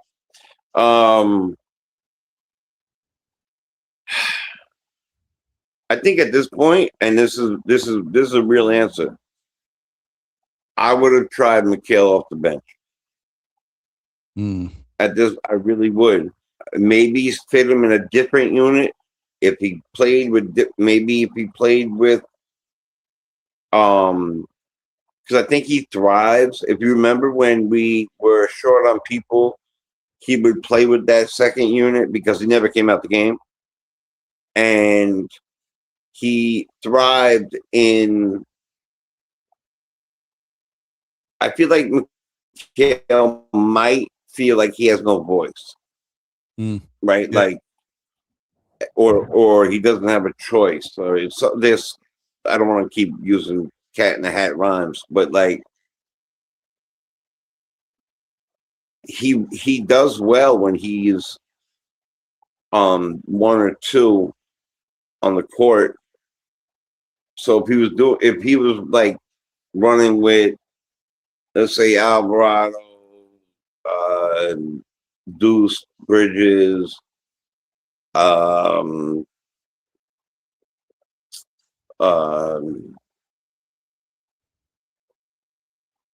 young kid, my brain's on fire right now because I'm talking positive.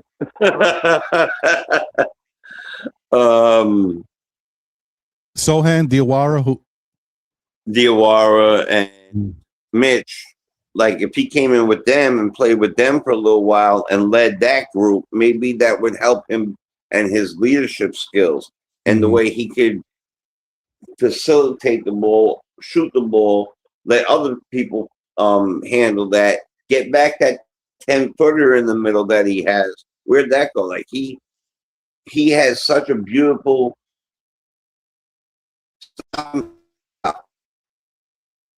and it like disappeared. And another thing I want to know is like if he's missing, that doesn't mean that he should stop trying. Right. That's a good point. That is not a good slashing. Point. You know what I'm saying?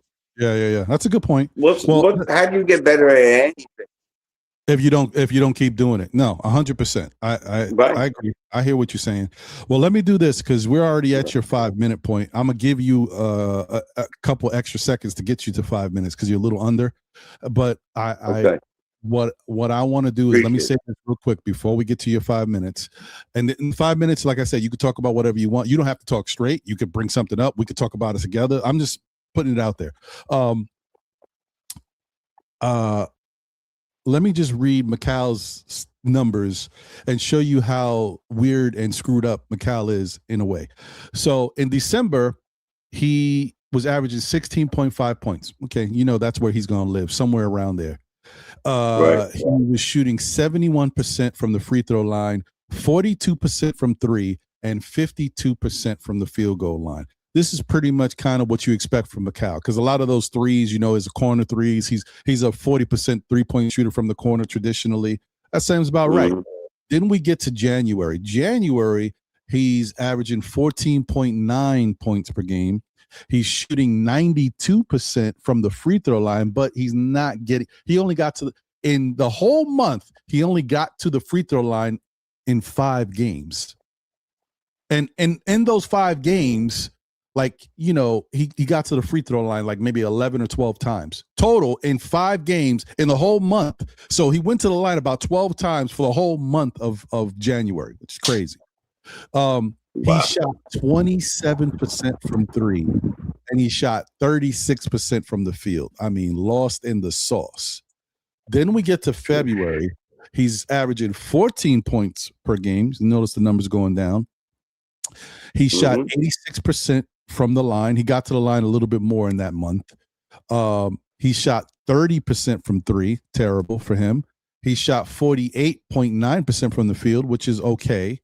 All right. Then we get to the month of March, which we just finished up. He's averaging 10.8 points for the month. Wow.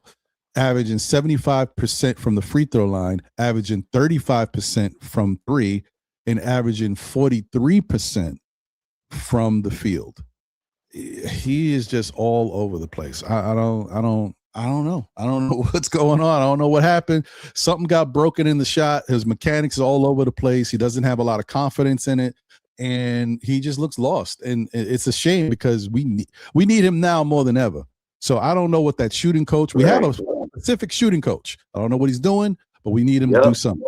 We need him to do something. Okay, let me get to Jay's his 5 minutes.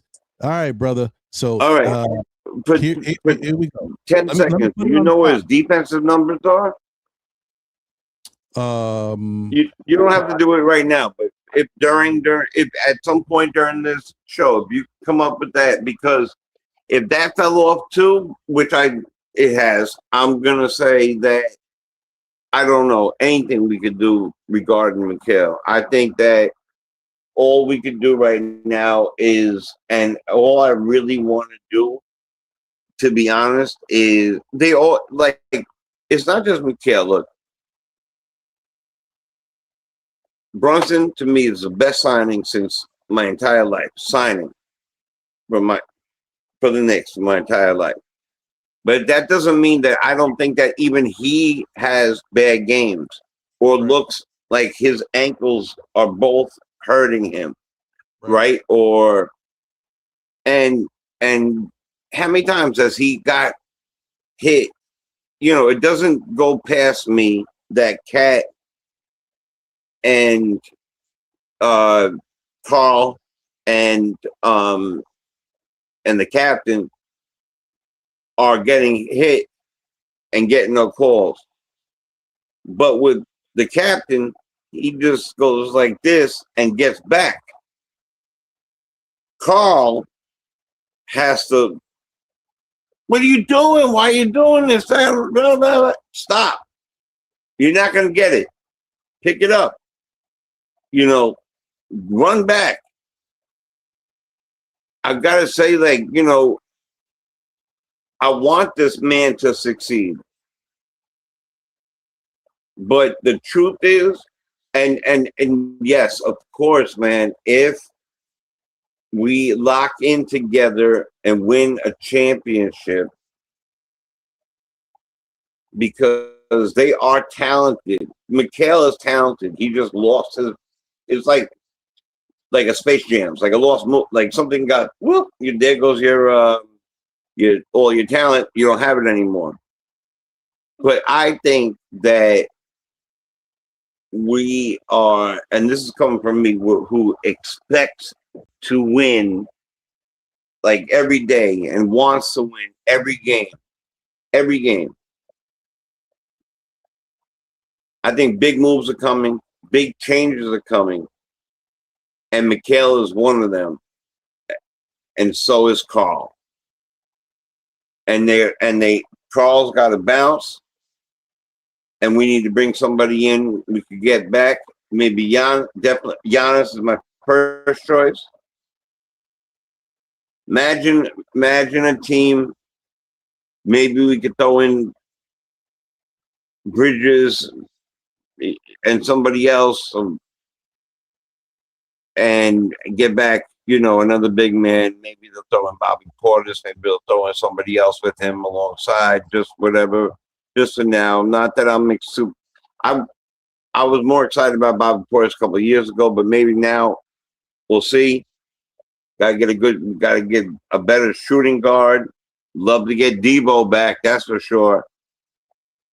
Look, a lot of this, you got to focus on the coach. The coach, even though we won all this stuff, we did all these things. They were better last year. They were better last year by far than me. And who was coaching last year? And that's how you got to look at it, period. Who we got was the wrong person to coach our team, in my opinion. And Randall coming over here with Debo, iHeart, that whole dog team, that whole thing. Now it just feels like what Carl brought over here, and Mikhail is, and they don't get along. Maybe Mikhail's not even interested anymore because Carl's here. So I know that I'm running on like my 15th overtime. So I'm gonna say to you, like, look, I like this, don't like this. I like this because 30 seconds. I get to talk to you. I consider you a friend of mine. And I held back a lot. Thank you for allowing me to express myself and guide me to the place, because I might have been off and running. I'm a New York Knicks fan. Go New York, go New York, go. I want to win a championship. I hope they could get it together. I hear you. All right. More importantly, I hope everybody is blessed and their families are blessed and they all feel great and their health is great. That includes everybody. David Smith, Baggett Jones, everybody. I hope that you're blessed. Good stuff, Jay. Hey, man. Like I said, this is a work in progress. We're going to figure out what makes sense, how it all works, how it looks, and you know, like I said, what I'll keep, what I won't keep, or you know, whatever. But I just, like I said, the flip side is it makes me be able to organize the show a little better so that I can kind of be on some level of time. It also allows, like I said, I think it allows us to be able to chop it up a little better one-on-one and really get thoughts out. And, you know, your thoughts aren't broken between, you know, having to say your thoughts, we respond, and then the next person goes, and then you have to wait a circle to get back to it. But like I said, we'll see what is working. Like I said, I'll take a look at the views and all that stuff and see what makes sense. But the other thing too is I just think that, like I said, and this goes for everybody out there, no matter what you do, no matter what you think of, you got to try it out. If it works, it works. If it don't work, at least you tried it. So thank you, Jay, once again. I appreciate you, my brother. Hey, man, we're gonna get there. We're gonna talk and we're gonna chop it up more and we're gonna figure it all out. But either way, we'll be all right. I feel good about it. I feel good about it Too. No matter what I'm reading, it's all good. I'm gonna be good. And no matter what I'm reading, listen, I feel good. And that's the thing. I'll talk to you later, my friend. There you go. All right, man. Hey, you take it easy. So I got Juan backstage, Joe backstage, and Nick Nation backstage. So we're gonna get it. We're gonna get it. I appreciate y'all. I'm probably going to say at this point, let me do this. All right, Jay, thank you, my guy. I'll holler at you. All right, let's go Knicks, y'all. All right, to my people, Wise, Ribby, everybody, Crims, everybody, JJ, peace. Later, my guy. All right. So what I'm going to do is I think I'm going to stop it here, right? So it's going to be Juan, it's going to be Joe, and going to be Nick Nation. That'll be the show because 20-minute intervals, that's about 60 minutes right there. I think that's it. So let's get it cracking. Without further ado, let me read these super. First off, let me say what's up to my guy, My 2 Cents. Salute. Thank you for being a member for 4 months. Let's get it. Appreciate you, my guy. Thank you for being here and rocking with me. Shout out to, wait a minute. Hold on. Oh, here we go. Shout out to David Smith. You know what it is. He said, how about this one? Brunson, Hart, Bridges, and Kolek for Giannis, Kuzma, and Ryan Rollins. Money matches. Wow, much better team if Cat than Cat for Giannis. You mean, or with Cat and Giannis together? I know what you mean though. I hear you. Okay. I mean, listen, look. I don't think there's anything off the table. But really what has to happen is the Knicks need to finish out this year. We need to see where we go. Because even though there are a lot of people that maybe feel very funky about Mike Brown, if Mike Brown gets us to the NBA Finals, then Mike Brown did his job. His job is not necessarily to get the team to win a championship in 1 year here. It's to get this team to be better than they were before. Right. And if they finish top 5 in offense, top 5 in defense, make it to the NBA Finals, then they are better than they were before.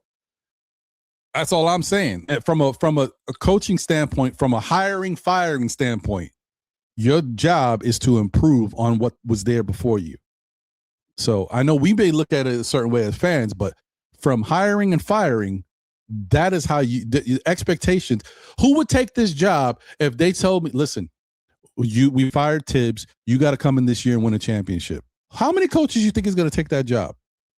That means if I don't win the championship, I'm assigned a 5-year deal. I don't win the championship, I'm out. So now I got to worry about my family again. I got to figure out another place to go. I may be off the shelf. There may be no job for me. How many people would take that job if that's the expectation? The expectation has to be better than you were last year. Do something to improve the team. He's already improved the team statistic-wise, even though we know what the eye test tells us game to game. The season's not over, though. He has to kind of see if he can match the win percentage of last year. We'll see. And he has to get us further than we were. And that means getting us to the NBA Finals. So, all right. Thanks, David. Shout out to Parrish.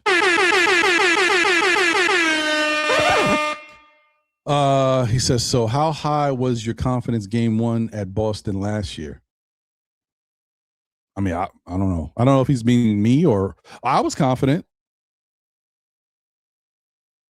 I mean, my whole thing is I was still coming off of the fact that I thought this Knicks team could have won the championship the year before if guys didn't get hurt. So my whole thing is I was very confident. I was still thinking like, man, we healthy. We should be able to do our thing and get there. I didn't know if we could win, but I thought we could get there. So I was really confident versus Boston. That's just me, because I was still coming off the high of the year before. Because I still feel. I mean, who knows what would have happened? I still feel like if we were healthy, we could have made it all the way that year before. But who knows? All right, let me bring up Juan. Juan,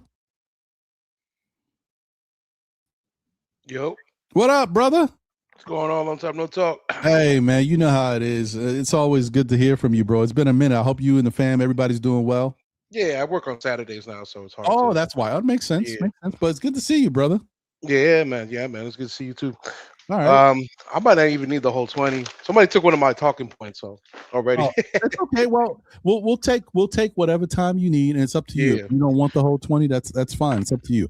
But while I have you here, let me ask you this. First off, just your thoughts on how the Knicks have been playing lately. The good, the bad, the ugly, well, all that good stuff. But how do you feel let's focus on the good. Always start with the good. I think the Knicks show that this has been a theme since forever now. When they pass the ball more, they get to, I think it's 25, 30 assists. Their win percentage is like insane. Like, I'm not sure the exact numbers, but I know it's better when it's less than that, right? So, and just seeing that cohesiveness that can happen is good to see. It's encouraging, but it's frustrating because it's just like up and down. It's kind of like a been up and down season, right? And I think we put way too much expectation for a first-year coach. We saw the potential. For me in the beginning, I thought we could have hit the 60-win mark.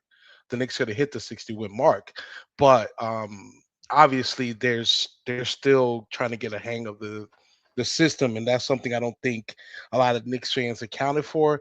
And I think we were patient because we realized these guys are not exactly in their early 20s. They're approaching 30, some of these guys. The window was small. You got like, anywhere from, you know, 3, maybe 4 years, 5 if we're lucky. It's rare when you get into 34, 35, where you're still in your prime-ish. And then like, some of these trade proposals I'm not really a big fan of, but I got ADHD, so I'll be all over the place. So let me try to bring it back. um, so that's the good thing. The good thing is the Knicks just show like if they move the ball around, um, they can get the wins.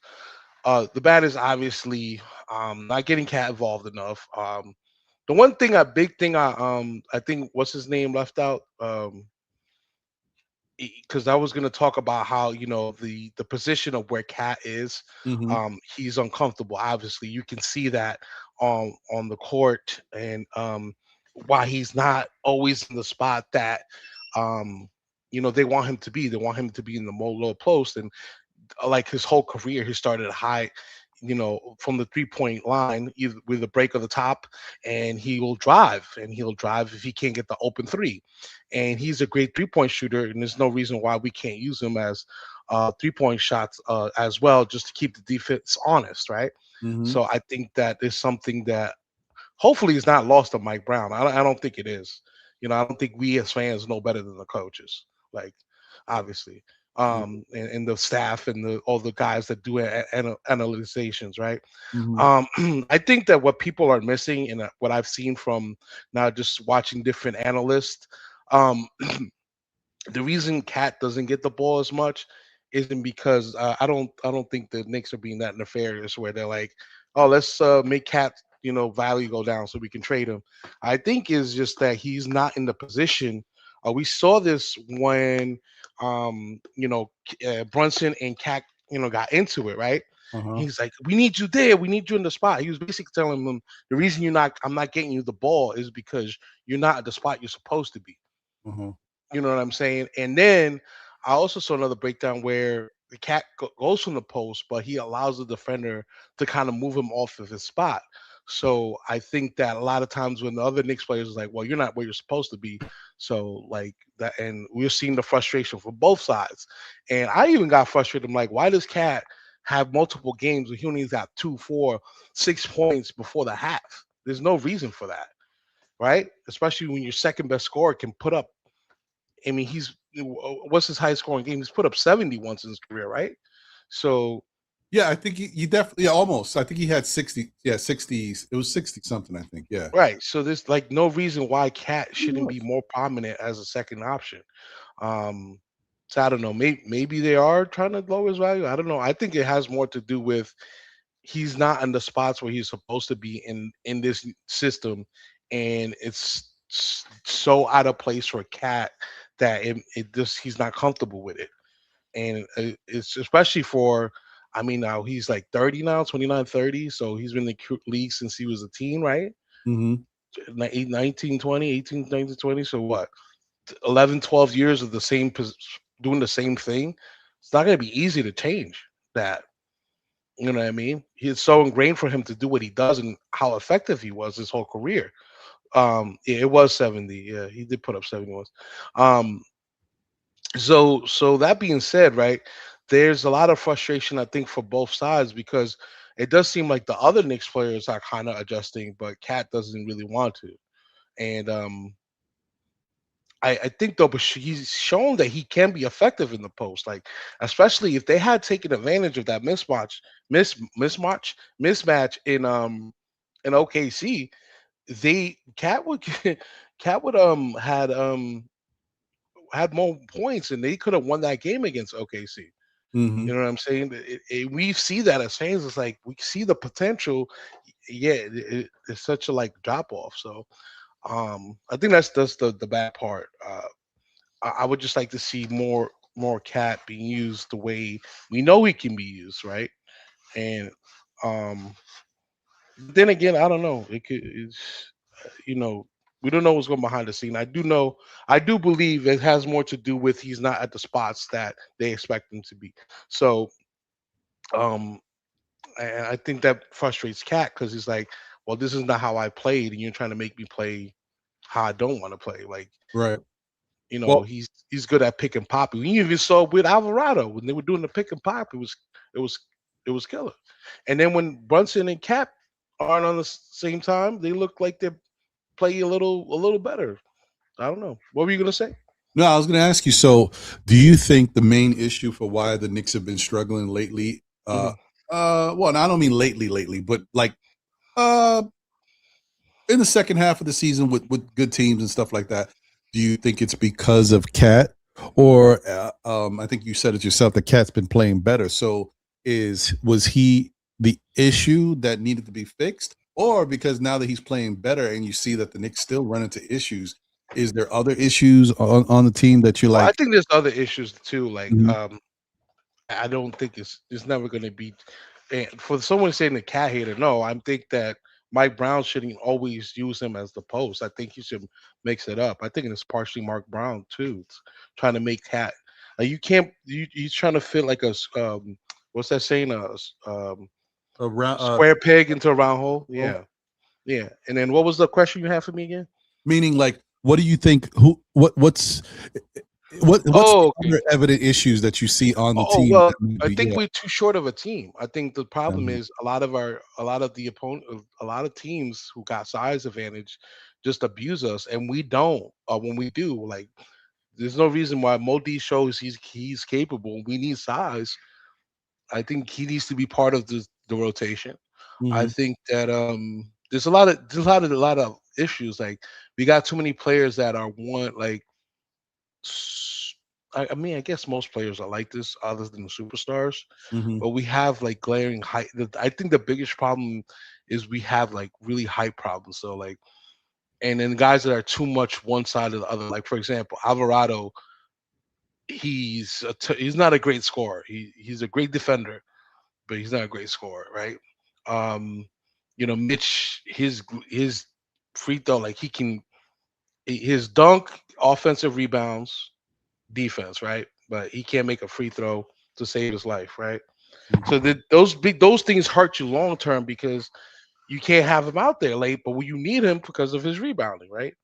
Another big issue is I really big think the biggest problem is the size. Like whenever Knicks play a bigger team, that's why they have to pass the ball around a lot more, right? They got to get to that 30 assists because you can't get is. But the problem is, like you said, we don't even have the personnel, right? We want to Mhm. play faster. We want to play move the ball around, but also because you want to take advantage of teams that can't deal with that they if they have the height advantage. But the problem is the guys that we have aren't like they try to put. I feel like he's trying to run like a Golden State style of offense where everybody moves around, but Mhm. this is not that what the team does. So what I really wish they had done is picked up a Sadiq Bey or somebody. You know, we need more guys that are like in the 6'7" to like 6'11" category, right? Or even 6'8" to 6'11 because it's just too small. I mean, we're putting a three guard lineup out there. Like it's so easy for teams to just abuse that and take advantage of it. You know Uh, what? That's actually a good point. But the question I want to ask you is, do you think that, and I know because you're saying the big contention is size, and you're right. We do mhm, have a size issue. mhm. But let me ask you this. Can this Nick team, the way it's already constructed, can we ever really address or deal with size? Because when you think about it, the Knicks can the Knicks have size, right? But they may not be the best skilled players. So because of that, you can't necessarily rely on them to replace guys who aren't as tall as them because those guys Right. are a little bit more established. But how can you develop size and use it to your advantage with this current Nick roster the way it's constituted? So the You reason why develop size. I don't know. the reason why I Oh, say that is develop the players that have size. You mean? yeah, but how can you do it? Because you got a team that has Jalen Brunson, Carl Anthony Towns, OG Anunoby, Mikal Right. Right. Bridges, Josh Hart. There's Yeah. not a lot, and Deuce McBride, for example, Mitchell Robinson. That's seven right there. Those are seven. That's the seven constant core right there. I'm not even talking about Shamit and other people because I do think that you can replace those guys in the rotation. But Yeah. how can other guys really develop to get enough Well, chance I to would develop. I would say the bench player is really what we need, and I would like to see either Hart or McCall come off the bench. Um, Not because they're not starters, just because it would help with the start. I even saw a stat right that this lineup is not is like is a neutral or a negative like point two when it comes to like um scoring, right? Or like when it comes to like when you put in the defensive and offensive number, the plus minus, there we go. So with the starting lineup as currently constructed is a negative point two. That means they either break even or a little bit worse, right?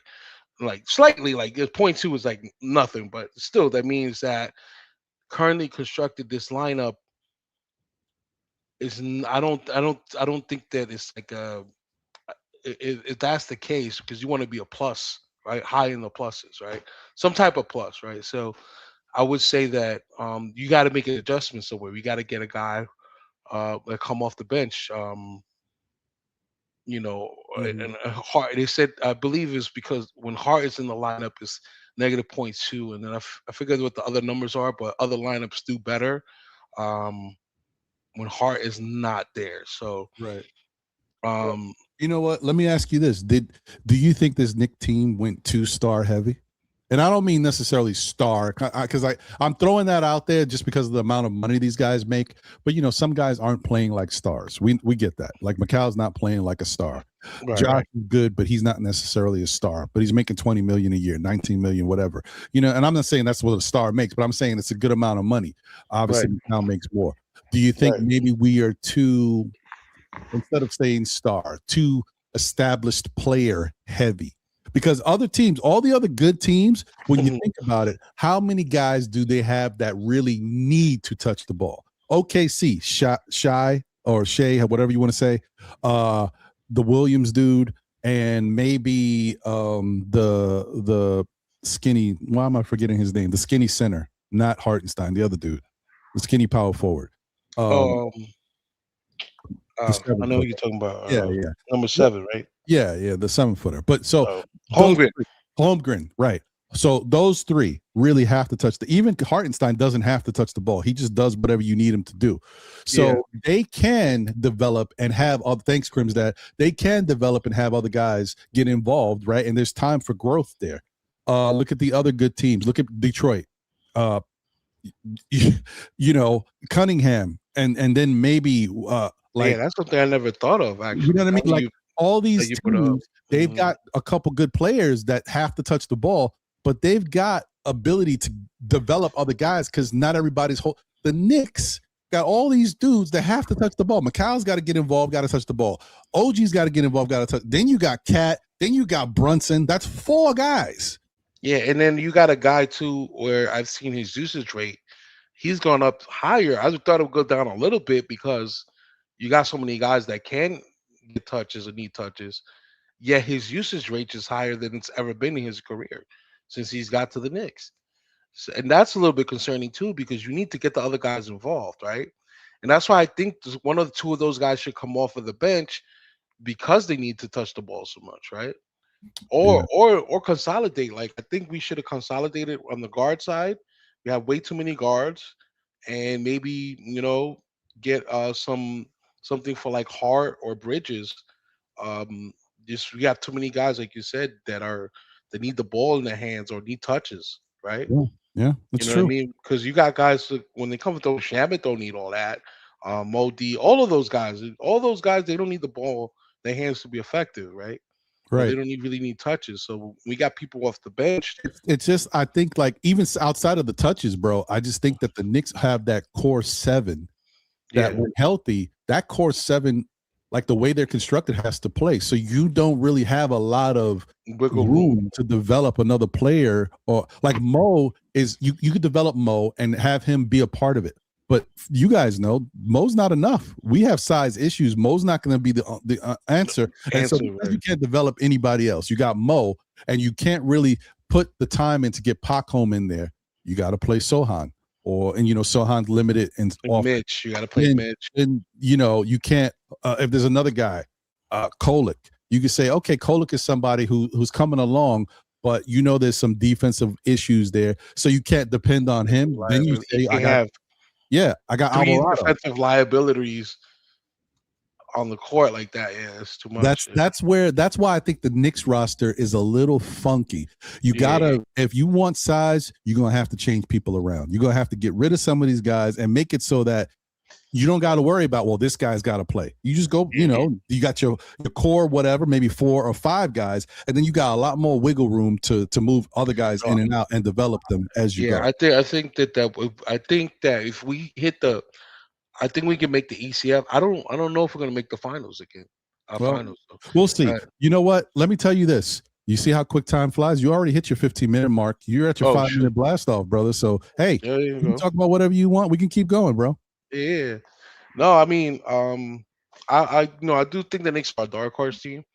You know, I don't expect them to win the chip just because of what I've seen this year, and they're probably just gonna match or one or two games over last year. So, and they have improved, like you said. So, I've done this. I looked up. Well, I saw a video. I looked up, and they looked up all the championship teams, and outside of like 2 or 3 teams, the majority of championship teams that won because they were top 10 in offense and defense, right? Which the Knicks are right now. So that means they can potentially win the chip. But I think the what you call the flaws are so easily exposable that I don't think that they just need to make a tweak. I don't want you to trade because you need the cores, right? Because even like when Boston won, right? Most of the core they did little changes. You know, they added like a Porzingis, they added these guys, this and that. They didn't really change too much, but they did constantly tweak and tweak until they got to the chip, right? Right. So I think that's what the Knicks need to do. I think the best move would be get Giannis, I think Portis would be great, and then if you can trade Cat and like Macau or somebody, or if you got to throw in one other bench guy, I think that would be great. And then you got a size. You got somebody who's established who got size like Portis, and you got Giannis. He fixed your defensive issues, right? And then you can hide Brunson more. You know what I'm saying? Interesting. Okay. Then now you got the guy, one of the best best two-way players in the league. You know, he's a top 5 player right now. Still, I don't care what anybody says. And we have some of the best, what you call it, trainers, right? Medical staff in the league. So all those injuries, I think some of those injuries are, team created. I don't think they're actual. I don't want to speculate too much, but I think once he gets to the Knicks, he'll be fine. Look what we did with Mitch. You know, we'll do the same thing with Giannis. So. I mean, look at OG. OG, for the first year in a number of years, actually qualifies for awards this year. Yeah. OG. Oh yeah, OG too. This is the most durable he's been. Yeah. Yeah.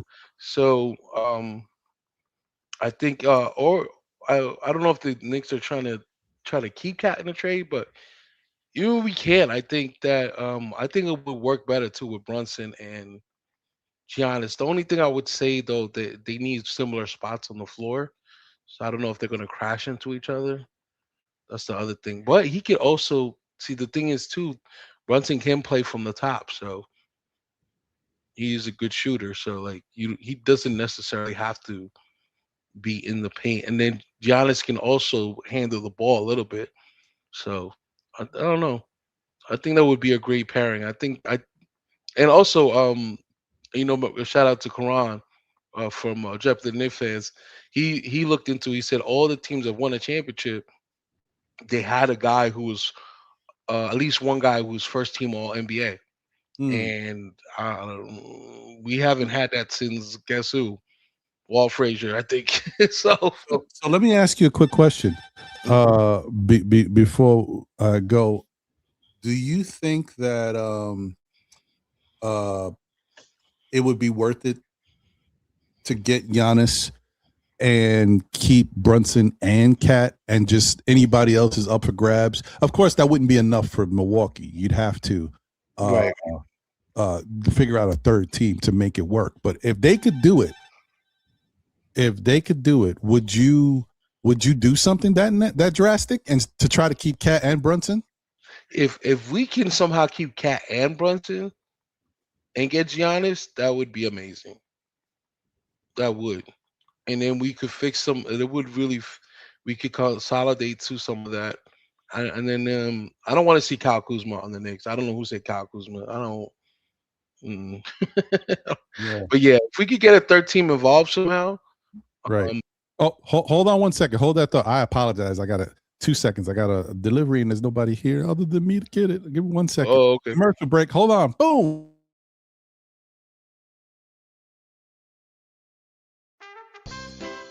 Oh, my fault, guys. I just.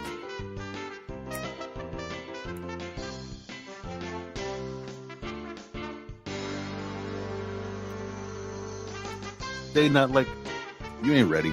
You just ain't ready. That's all. Look, I'm not gonna judge you because you can't do it. It's fine. Not everybody can. Just be there to support, man. Stop the hate. Congratulate. What you doing?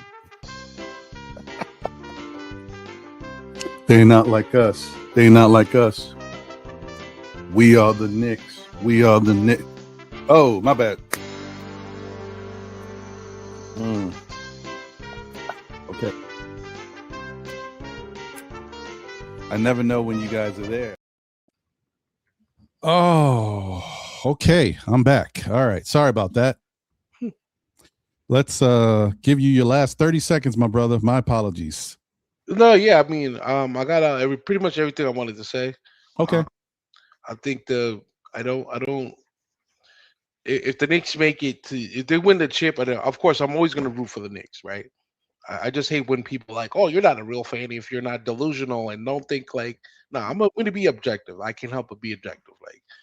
Like, if I see flaws, I'm going to point it out, and I think a real that also makes you a real fan. It just makes you a non-delusional fan, right? Like, we have some big problems, and that makes us a dark horse team. I think is we can still win it. We could. We show flashes where we beat teams, and we beat more above 500 teams than we have than we did last year. Last year we pretty much beat no plus 500 teams. Like, it was almost nil, right? This year we beat a lot of 500 teams that are over 500. That's true. So to me, that shows that the Knicks can do it. I mean, we won the cup beating the Spurs, right? So and it shows that the Knicks can potentially win the chip.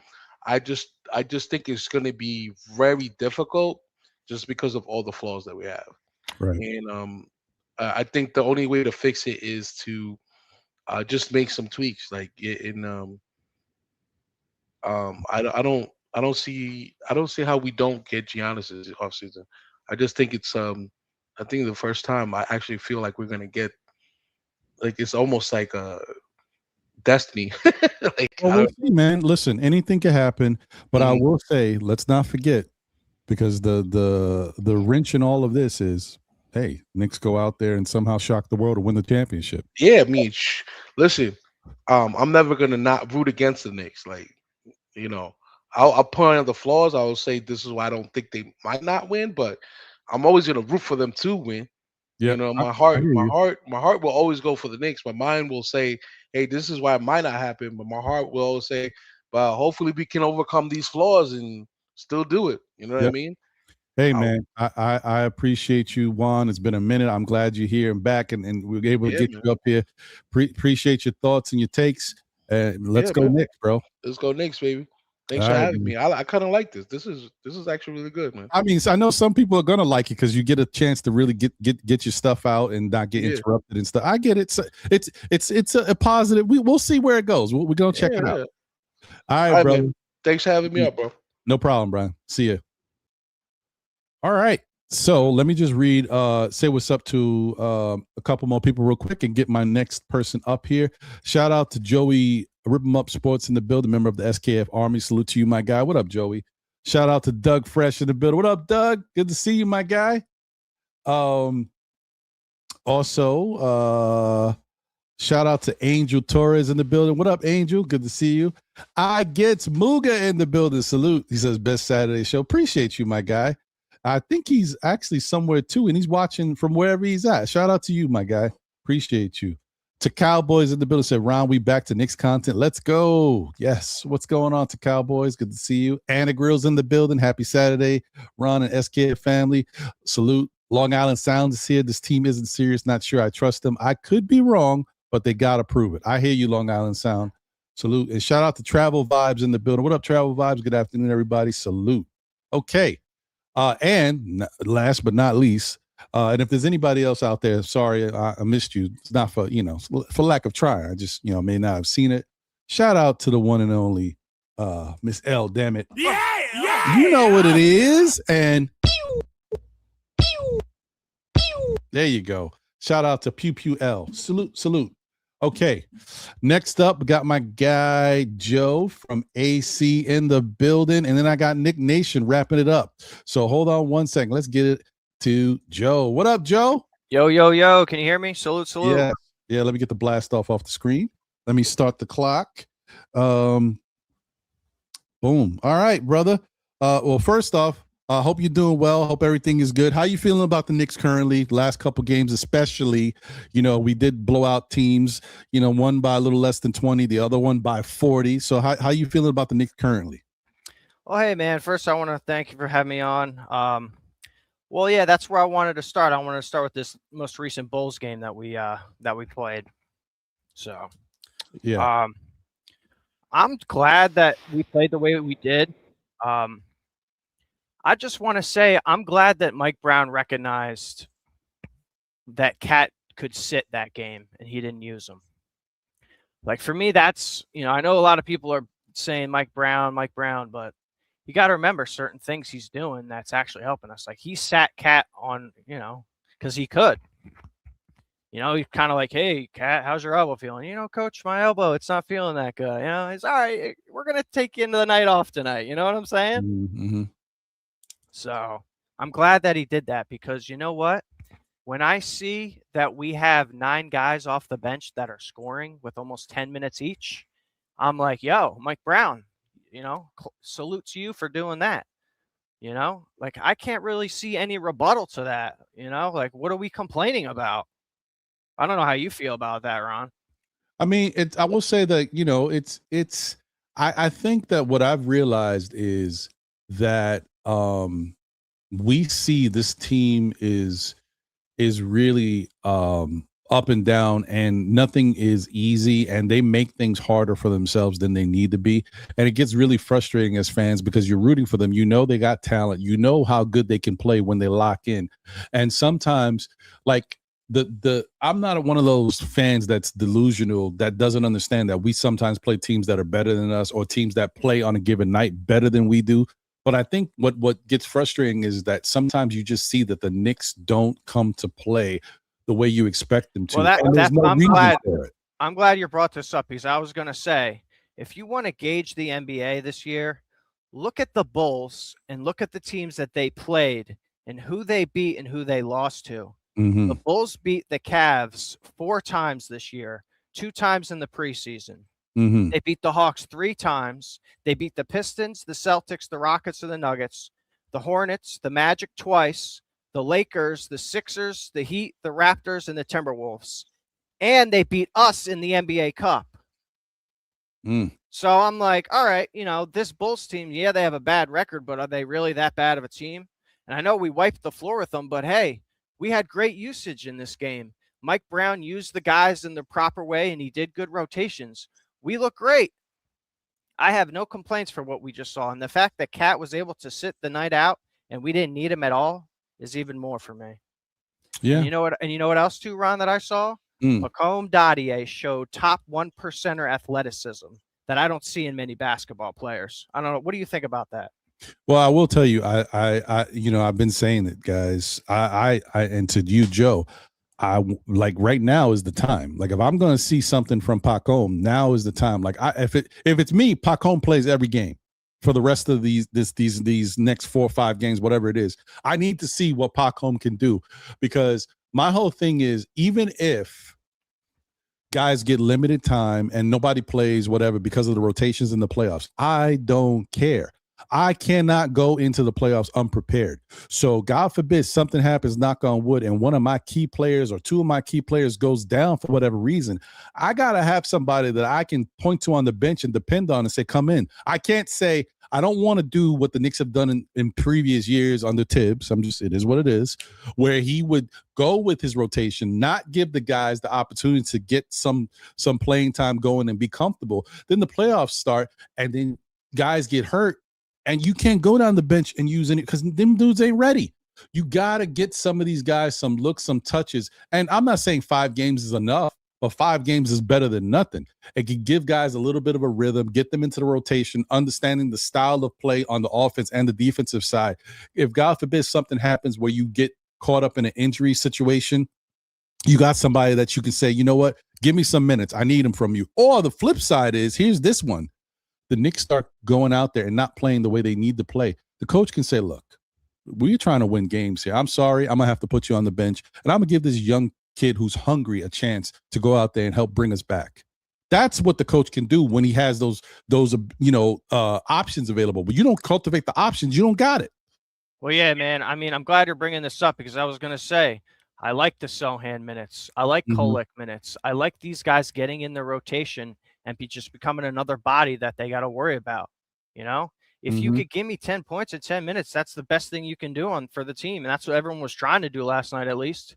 Yeah. People that were coming off the bench, at least, and it's good to see. I agree. I love it.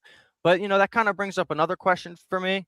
With Towns' removal from the team and just taking all his shots away, basically, like how does that affect our other players that need minutes? You know what I'm saying? Yeah. Like, was Towns' removal something that, maybe we might have to look at down the line when we're trading for a Giannis or we're trading for another player? Like, this is just food for thought. I'm not saying all this right now. Just, we're in the hunt right now for a playoff spot. So that's where I want to focus on. But this is just something I want to keep in our back of our minds, But, I mean, the whole thing is like, I don't know. I mean, obviously, I don't think it's a good thing, but I don't know enough about it to know what's happening. Yeah. I don't know why Mike Brown is choosing to do what he's been doing with regards to moving Towns out of the rotation at the end of games. Like I've said to this extent before, like there could be other things going on. We know Towns has been dealing with things in his personal life and he's been handling it like a champ, but maybe he's had certain moments where he's just not feeling it. And Brown is trying to give him a breather. That's one. There's a flip side. Maybe there's points in the game where Towns is out there working hard on the glass and to get points, and Brown feels like he's gassed a little bit and needs a breather to be more effective. He's like, I'm going to take you out because I know you're not going to leave the game. You're going to keep going, but I want you to be a little bit more fresh, for when we need you back in the game. I don't know what's going on. I don't know why Brown is doing it. I would like to give Brown a little bit of the benefit of the doubt, but I also don't like what Brown said in one of the interviews or press conferences, whatever, like a week ago or whatever, when he was talking about double teams and how there's good guys in the league, they're getting double teamed and you have to make adjustments.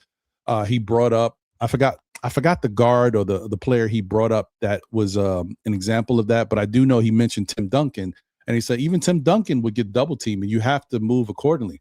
But from what I remember watching the Spurs, especially in their heyday, it doesn't matter if you tried to double team Tim Duncan. Popovich didn't take him out the game and sit him down because he was getting doubled. So I don't know what he was really trying to get at there. Maybe I misunderstood his point, but for me, Cat is different from a lot of people. Even Tim Duncan, you could say you want to double team him and you want to take him out of there because maybe he gets into goes into the foul line, gets free. Because one thing about Tim Duncan, he was great at everything, but he couldn't really shoot free throws. I think he was like a career 60% free throw shooter, which is crazy, but it's true.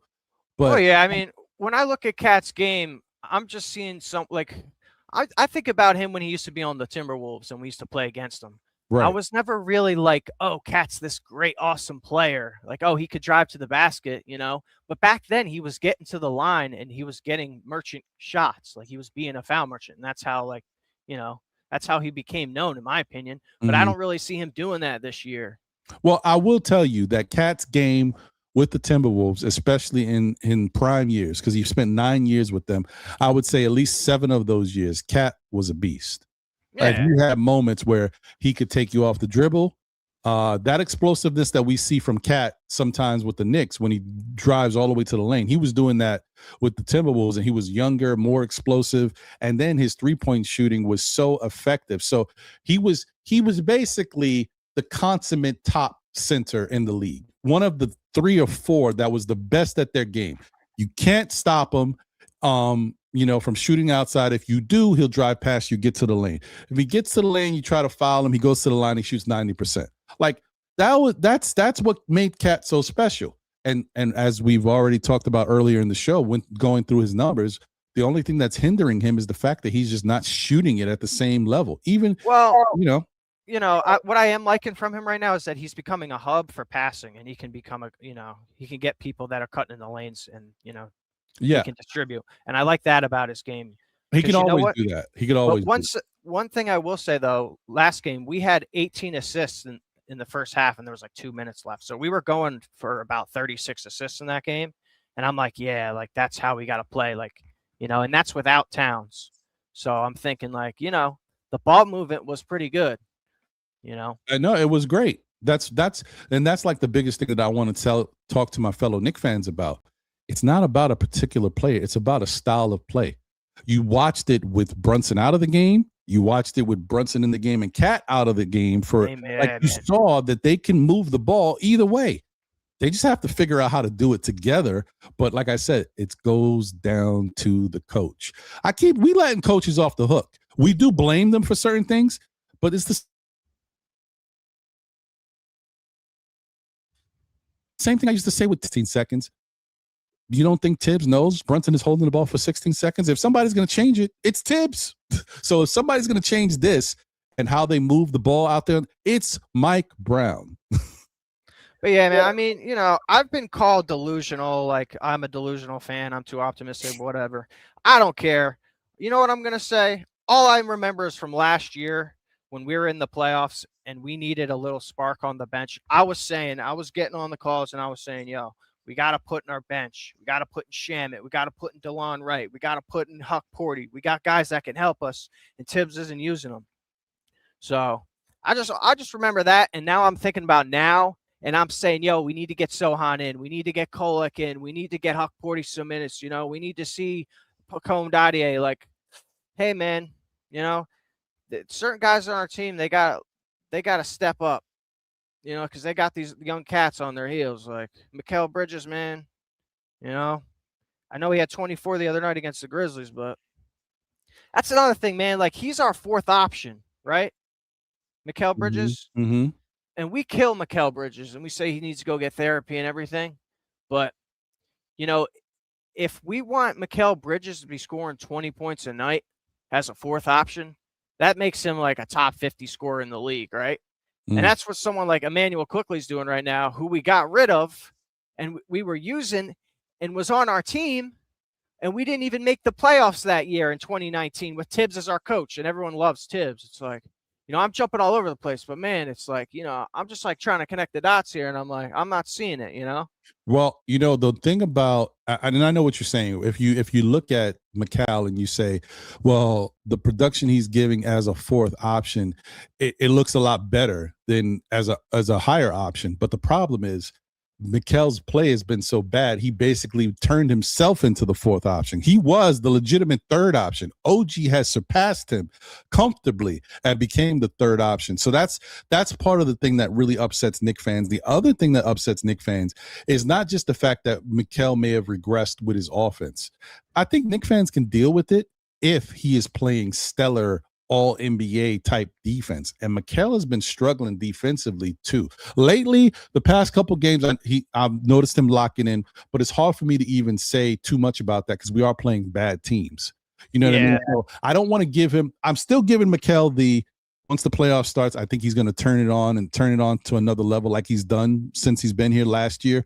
But I don't know yet. Right now, I'm saying Mikal is kind of lost all over the place. I think Mikal's offense might affect his defense too.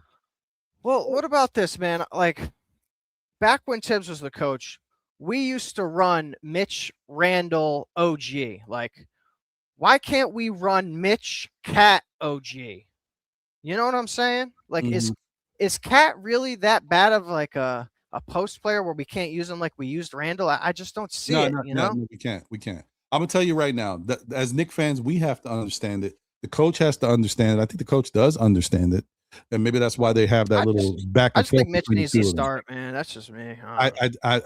Randall, even Randall. Let's not forget, Randall didn't like living in the post either. The Thibodeau forced Randall to go back into the post and do what he had to do, and he was getting busy. But Randall was trying to live on the perimeter as well. So, but I think Randall's better at post play than Cat is.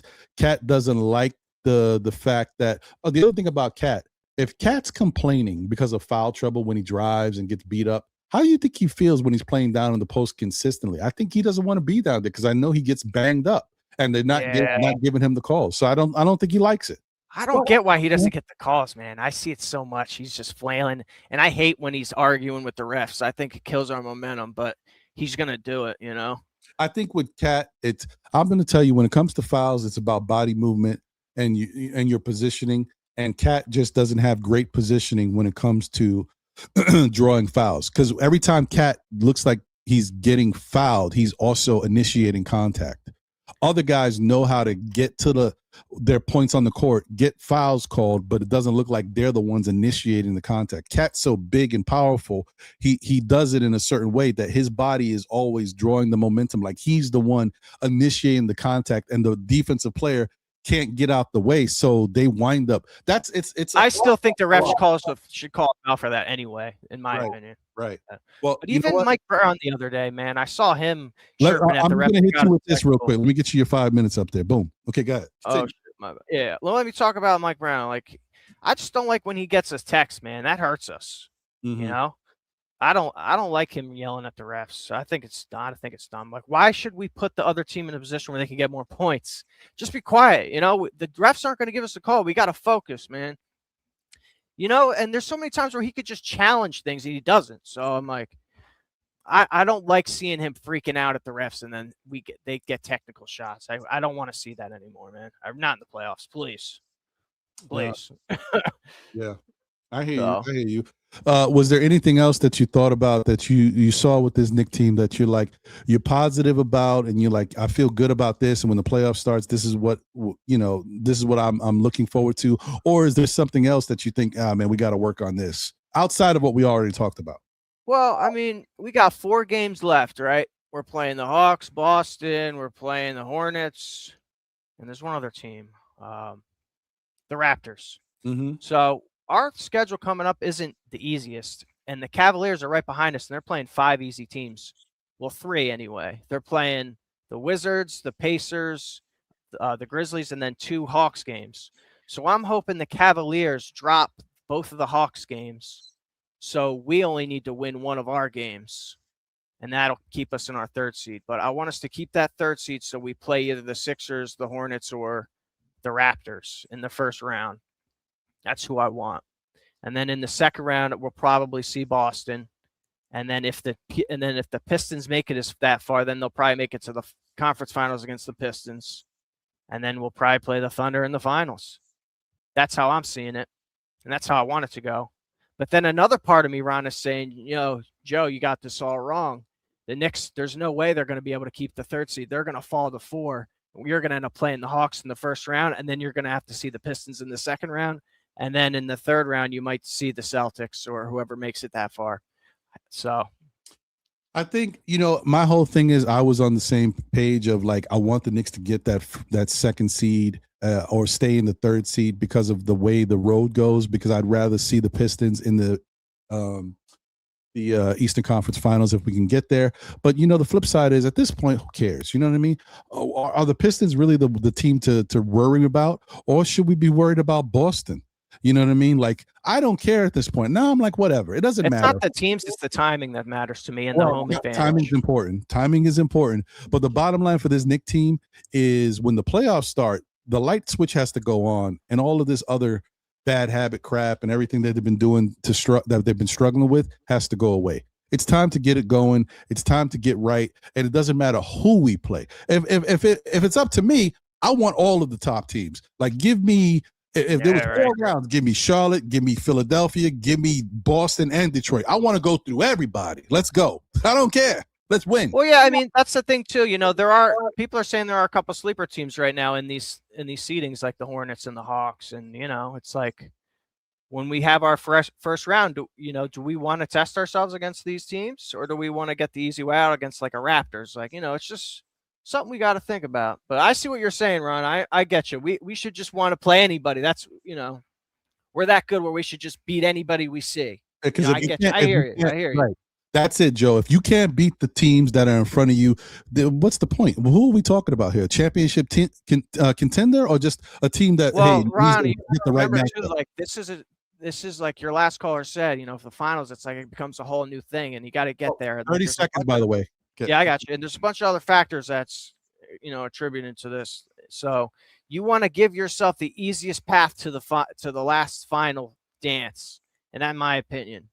Because that's going to save your injuries. It's going to save everything. And, you know, that's the Cinderella story, you know. Sometimes it's ugly. Sometimes it's gritty. Sometimes you look at us and, you know, this isn't a championship team. Oh, this no way. I've seen a championship team. This isn't a championship team.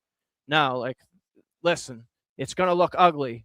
It's going to look disgusting. You're not going to like what you see. But at the end of the day, if we get that trophy and we raise it up, guess what? Who cares how we got here? So, hey, man, thanks for taking my call. I appreciate you.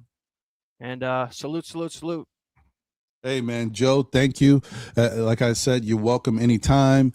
Thank you for coming up and waiting. I know, normally I try to do the phone lines and all this stuff, but like I said, I'm trying different things, and I'm a little bit more willing to do that now because I do open up the phone lines on Monday's show, and now I'm doing a dedicated phone line show throughout the week on State of the Game, so where we could talk about the Mets, the Knicks, or the Giants.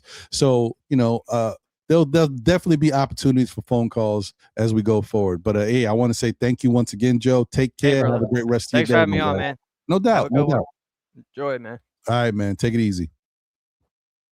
So, that being said, guys, and to David Smith, I said I was going to get to different people.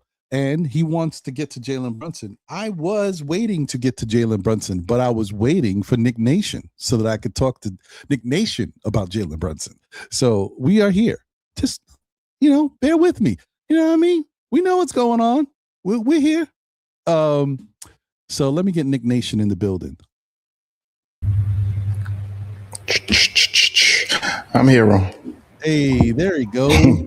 There he goes. Let me get that off the screen. I got that Yankee hat on, because you put me in. You brought me in as Mariano Rivera, the closer. I feel a little bit like Jay. I feel a little bit like Jay Boogie right now. This is how Jay Boogie feels when he comes in as the closer. You the guy right now. You the guy, man. Oh, before we get to it, since you brought up Jay Boogie, let me get to Jay Boogie's super chat real quick. Boom. Oh wait, hold on. Sorry, I'm on the wrong thing. Damn it.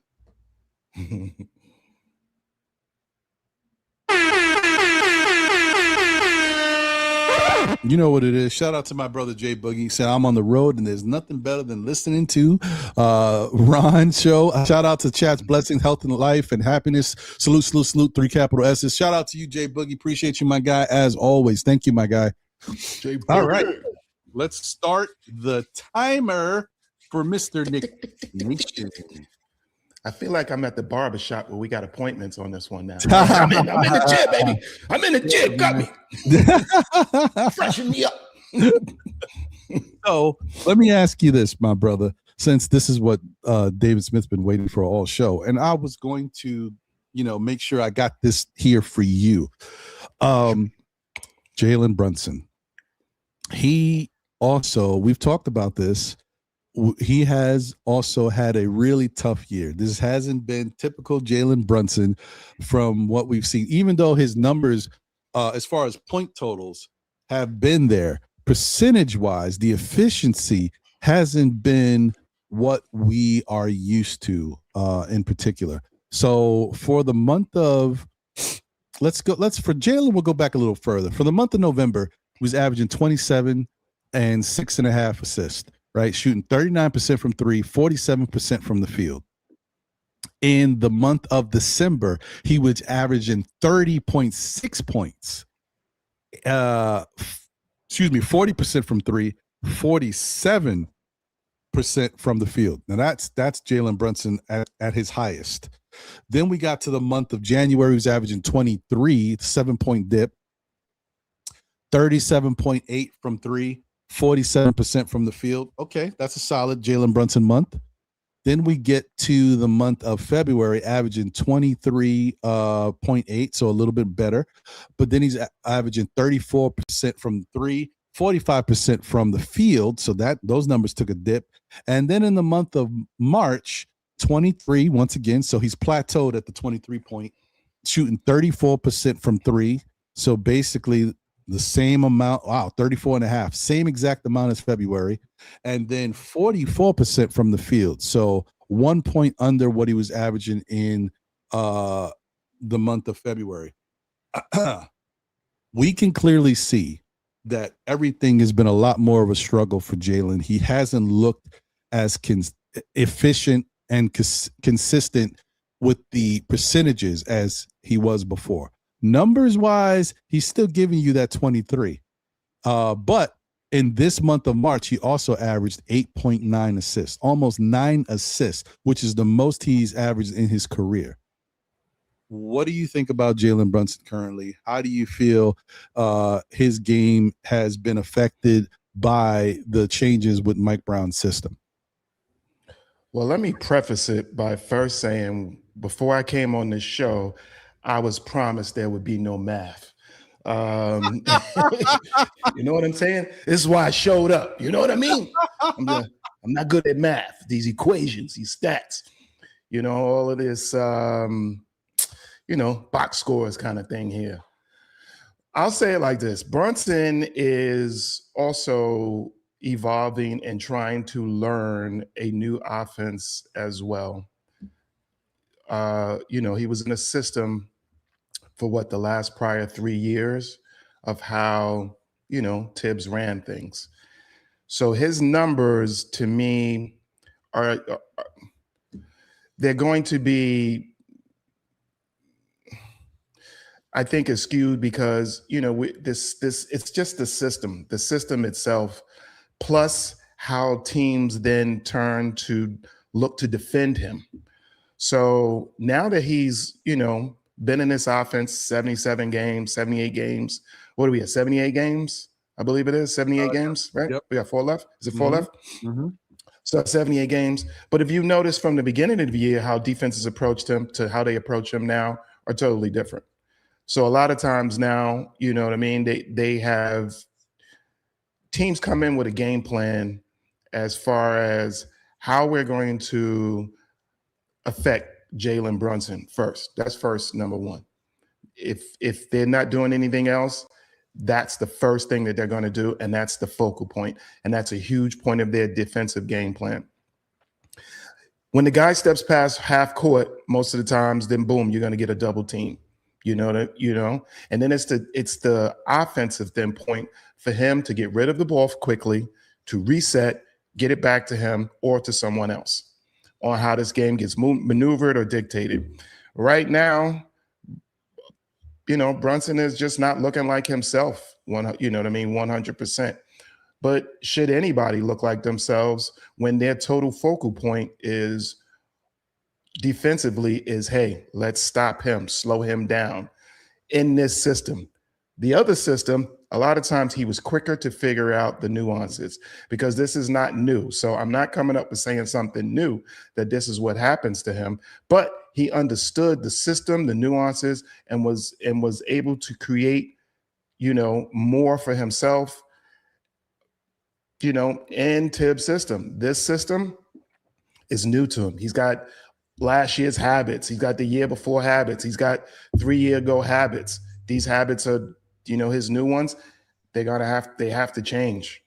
The way the system runs, it dictates that it has to change. Should he still also be a great focal point? 100%, he should still be a great focal point. But at times, the offense, let's just say the system dictates that he has to get off the ball. That's just the system itself. It's not sometimes personal. It's the system itself. When he fights against the system, then he's holding on to the ball a lot more.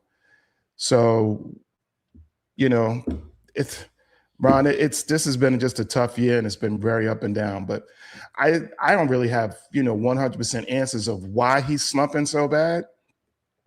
Besides, understanding that this is a different offense and a different points of nuances of immediately understanding it, knowing where that, where that is in your back pocket and able to go to it. Right now, I think he's probably picked up a lot more than others because he has the ball so much in his hand and because he's so many spots on the court. But is he, a world beater at it right now? No. So, right. How Jalen Brunson is having a tough season, efficient wise? Josh Hart is averaging 50.7% from the field and shooting 40.9% from three on the season. What? That's so weird. It is so weird to watch Josh Hart. But that is also one of the problems is Josh Hart's mindset. When he comes into the building, what's his mindset today? What's his mindset, on this, for this offense?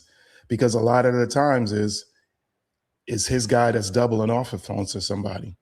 So if he isn't looking at the basket or he isn't aggressive, he isn't making them pay, that's more punishment for Brunson. He has to make them pay.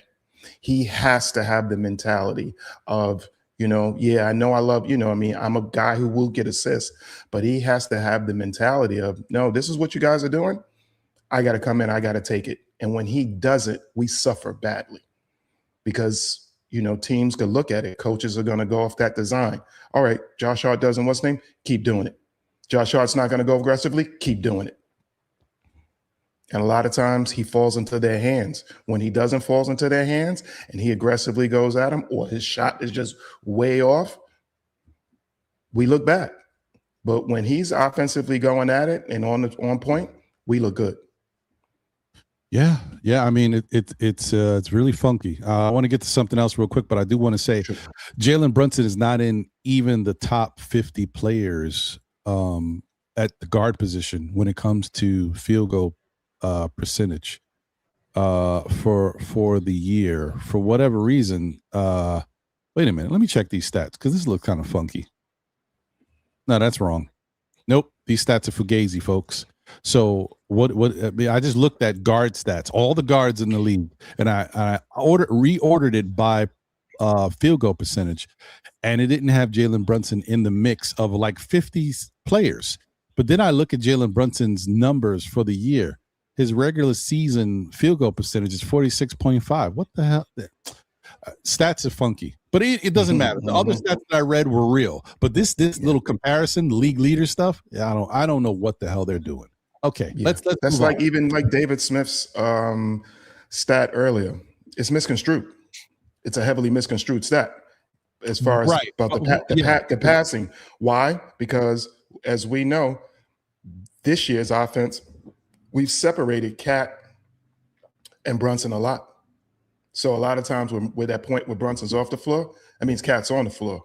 Whereas opposed to the years prior to that, the year prior to that, they were on the floor together more. So therefore, those numbers are going to be misconstrued.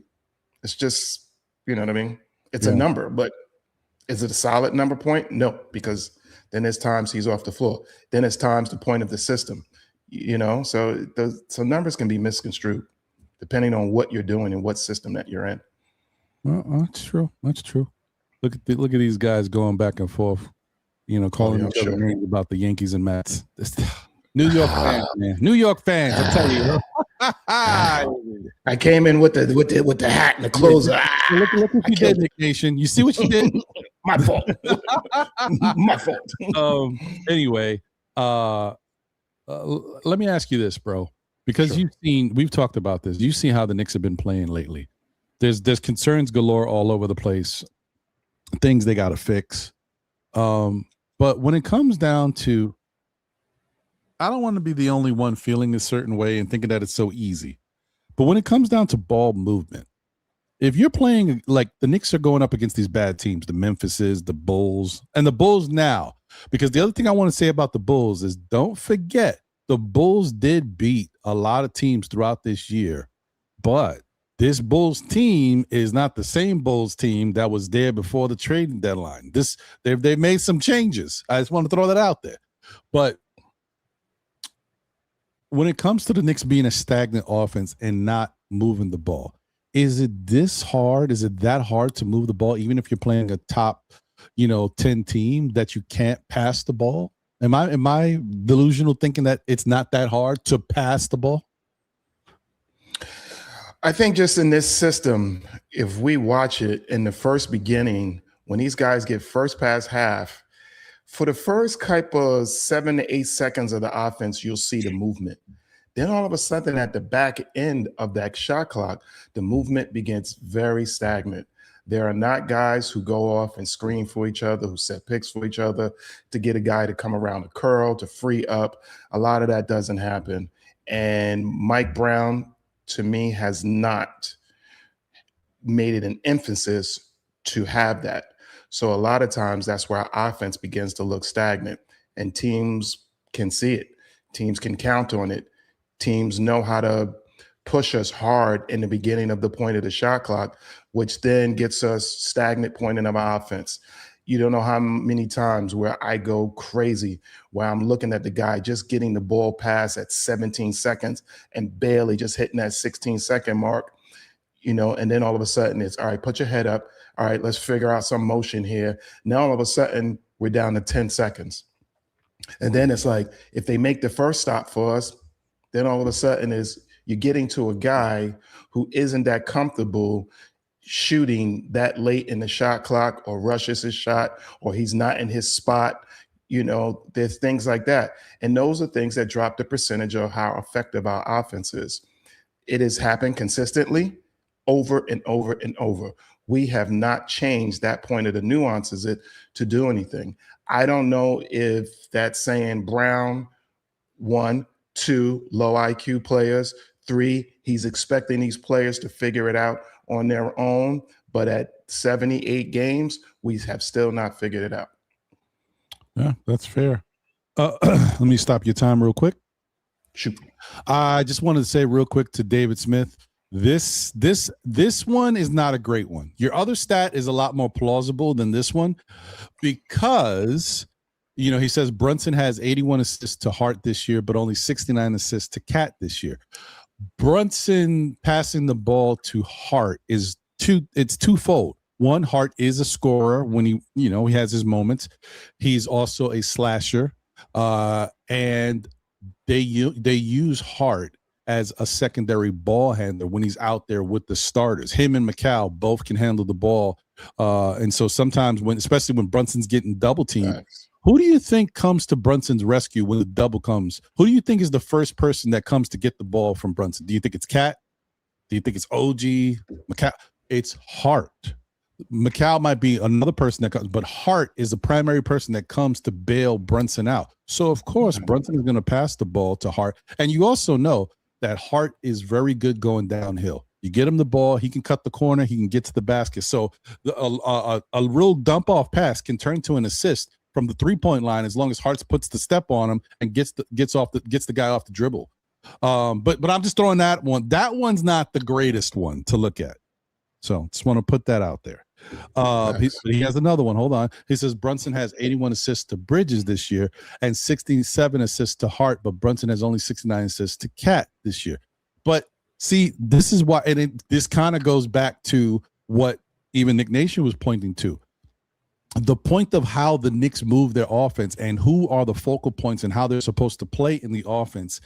If you remember, Bridges was supposed to be another secondary ball handler that would bring the ball up the court, and he is the biggest slasher on the team. So it makes sense that Bridges would get the ball more than Cat. Our issue, and what I think as Knicks fans we really have to look at, is when the Knicks get into a half-court offense, right? and they're playing good defenses, and the double team is happening to Brunson, or Brunson is being guarded by a taller player. These are the type of moments where he has to get the ball out, and he is going to look for the guy who he can make the safest pass to. And I told you guys before without saying it until now, Hart, Bridges, they come to Brunson to get the ball. Cat can come to, but it's different. Like, Cat's not a ball handler. The point guard's not going to look for a bailout to the center, right? He's going to look for another secondary ball handler on the team to get the ball so he can make a good decision. Now, it is up to whoever has the ball at that point to say, either I can take this guy off the dribble, I can take this shot, or I'm going to pass it to somebody else who can get the shot off. How many times do you think Cat gets the ball with 5 seconds or less on the shot clock? And do you think he's most effective there, or it has to start with him getting the ball earlier in the shot clock? That's another thing that affects Cat. You can get the ball to Mikal Bridges with 5 seconds or less, or Josh Hart with 5 seconds or less with the shot clock, because at least they can move with the ball and possibly make something out of nothing. You can't really, I'm not saying that Cat can't do it because he is phenomenal, but he's a center. You don't expect Cat, hey, take the ball, take this guy off the dribble with 5 seconds and get a shot. Like, that's not what you want to put your center in. Just wanted to put that out there. There's a lot of things, like, we can't just look at apples to apples. Like, this means this. It doesn't, because there's more that goes along with the game and how it's played to determine why it's happening. So the stats are a little funky. Bottom line, David, is Cat has not been used effectively throughout the year. Is Mike Brown making a more concerted effort to use him now? Yes. Is it, too little too late? We don't know. We got to see what happens in the playoffs. But I'll agree with you there. I'm just saying these particular stats that you're bringing up are not the best way to signify. I can't say it. Signify. Thank you. Signify that's what's going on. This is how you prove it. These are tough numbers to use to get that point across. All right. I don't know if you want just to top onto that. Yeah, I'll top onto it quickly. It's different systems. So you're comparing from last year's system to this year's system, which is going to be different, of course. You're comparing a coach that doesn't know Cat to a coach that knew Cat. Mm-hmm. Tibbs came in. When Cat came in, Tibbs knew who he was. He even implemented plays to keep Cat's game and enhance his game smoothly. Like, let's take, for instance, the drag play, the center drag play. You don't see that this year really at all, but it was a staple last year in the game where you would see right there, Cat come across that. It looks like he would be coming across the half court line late, but that was by design, because it's the tendencies of a center is to do what? Is to slack back and hold back to the point to at least, at least to the free throw line, where Cat would be sitting back, come in late, boom, get that pass from Brunson, boop, shoot the three. So that's why it's things like that where things are a little bit less and misconstrued, where then you're making a comparison to last year. It's numbers can get jumbled and miscrewed, and it's too hard. You just can't compare it. I agree with that. And let me just say this too. I'm gonna say one more thing too. I don't know if this helps prove the point, or if you guys understand what I'm saying. David, I'm talking to you, but I'm also talking to others. The other thing too is, what if Cat wasn't here right now? Right? Forget it. What if Cat wasn't here and Giannis Antetokounmpo was here? Do you think the stats would be the same, as far as you would see the Knicks Brunson passing it more to Josh Hart and Bridges over Giannis Antetokounmpo in the same way? I don't think you would, because the difference is Giannis Antetokounmpo can handle the ball. He's been a point forward for Milwaukee. He knows how to maneuver in and out. He's got good enough handle that he can break guys off the dribble and get to spots. So if Brunson's in trouble, hey, I could pass it off to this big guy, because he knows he can get the guy off the dribble. He can get to his spots. He's quick.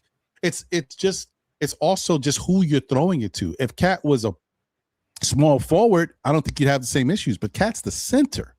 So I just want to throw that out there. I hope that kind of, makes you look at it a little differently. But it has nothing to do with the fact that we all are in agreement. I mean, I think everybody's in agreement that Cat needs to be involved heavily in the Knicks offense. I think we all agree. Okay, so excuse me. I was spitting that out. Pause. Yeah, that was a huge pause. Huge pause. That was Huge wild. pause. Huge My boys pause. were like, yo, Rock, Yo, huge pause. Anyway, I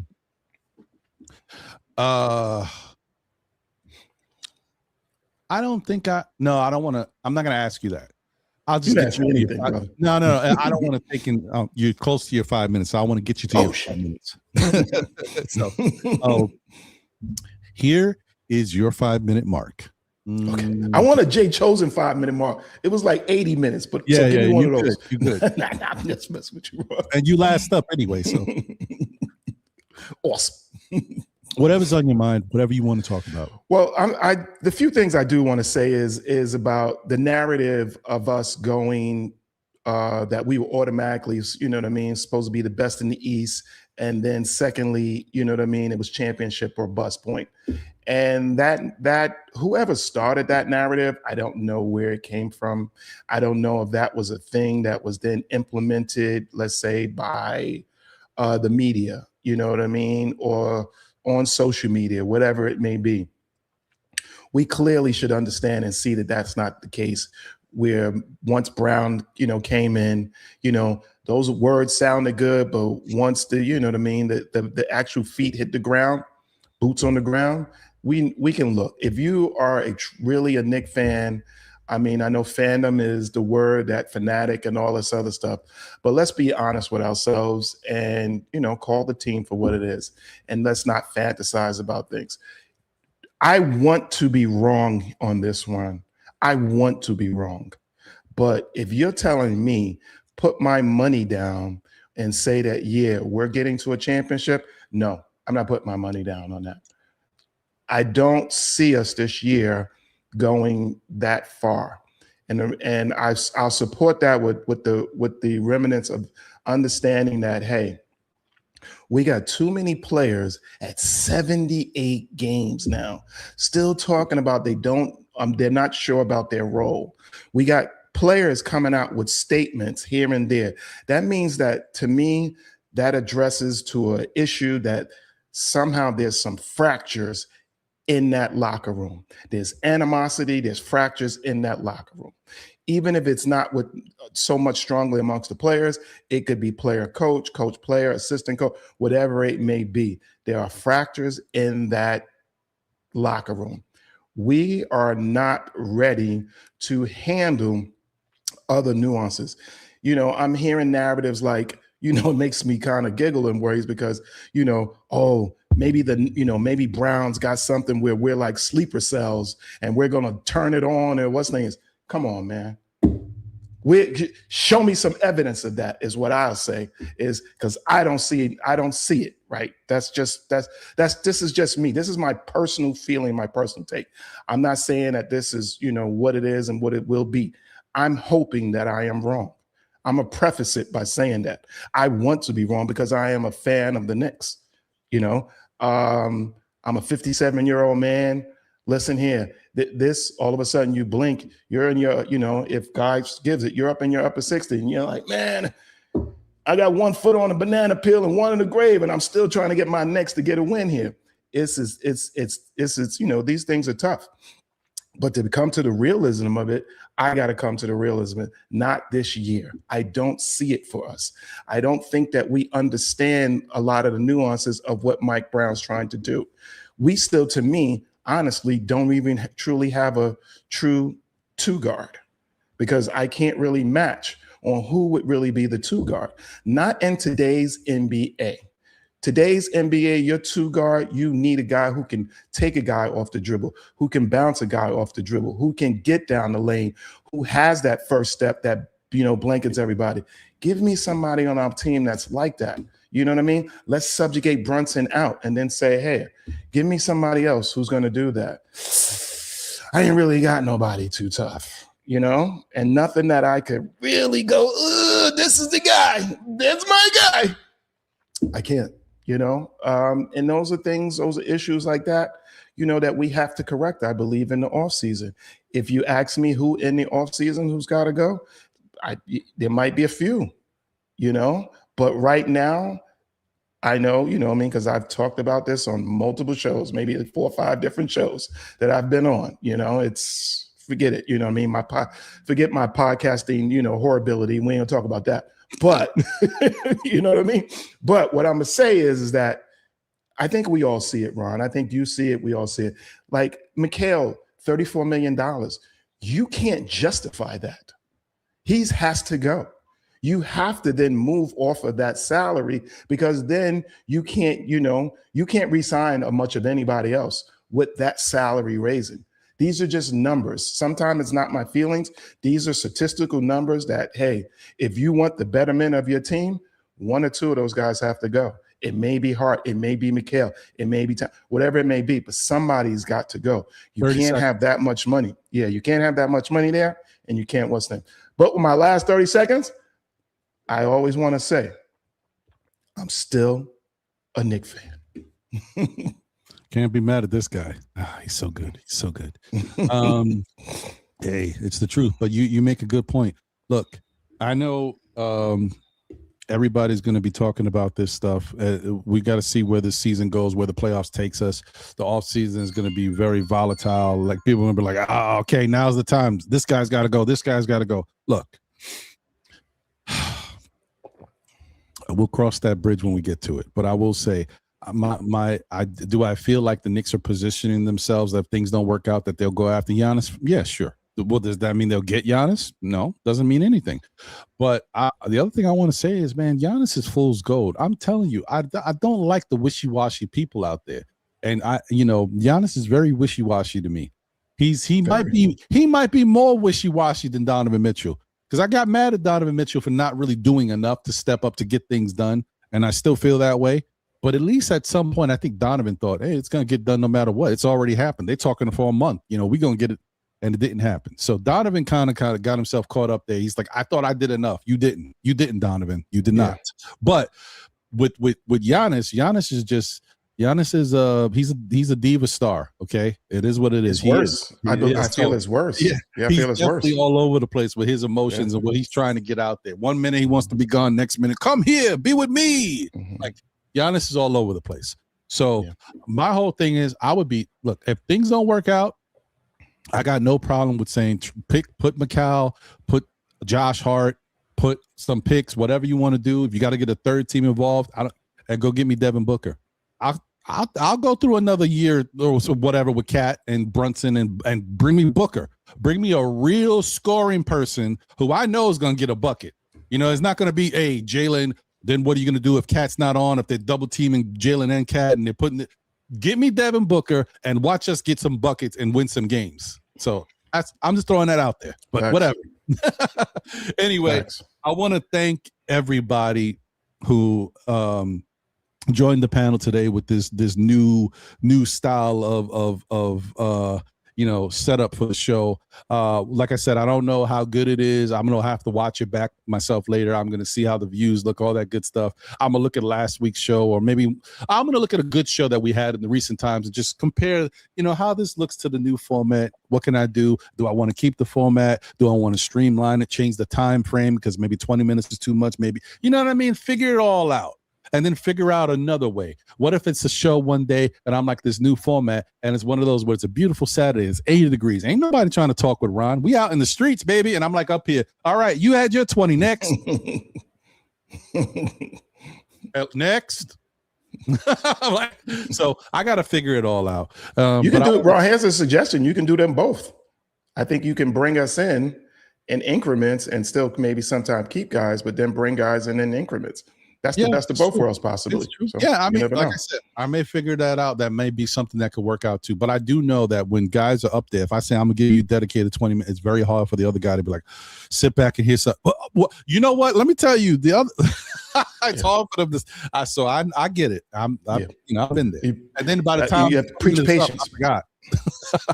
you got to preach patience. It's I'm a chess player, so I get it. I know how to stay patient at points. Yeah, I mean, I mean, somehow I don't know this oxymoron because you're a Yankee fan and you guys always used to. Hey, no, I'm just saying, y'all just so used to winning. Y'all don't know. Y'all don't. Ron, am I slipping? Is it been since what? It was year 2000? Is it? That was. I think that's. We've gotten back to the. It's been a little while, but y'all, it's got so much winning in your history. It's just y'all don't get it. Y'all spoiled. Yeah, this is true. Whatever. This is true. Anyway, this is true. Thank you to Nick Nation. Thank you to Joe from AC. Thank you to Juan making his return. Shout out to my guy Jay Chosen. Shout out to Shah Powers from Knicks Real Talk. Did I miss him? I think that was the lineup. I don't think there was anybody else in there. But I want to say thank you to everybody. Thank you guys. Once again, salute to all y'all. Salute to Mellow Mike in the building. Que lo que, Mellow. Appreciate you, my guy. And shout out to everybody else. Listen, man, as Nick Nation said it, the good, the bad, the ugly, the stressed out moments where we see this roller coaster team through it all, man. We still Knick fans, baby. We here, man. I want to say thank you to everybody. Listen, next game up is tomorrow, right? Or is it Monday? It's tomorrow. Monday. Oh, it's Monday. Okay. Next game up is Monday, and it is Toronto. No, it's the Hawks. So we got the Hawks on Monday, and then we've got the Boston Celtics on Thursday, a back-to-back Toronto on Friday, and then we've got Charlotte on Sunday to round out the week. Is it true we haven't beaten a playoff team in a month?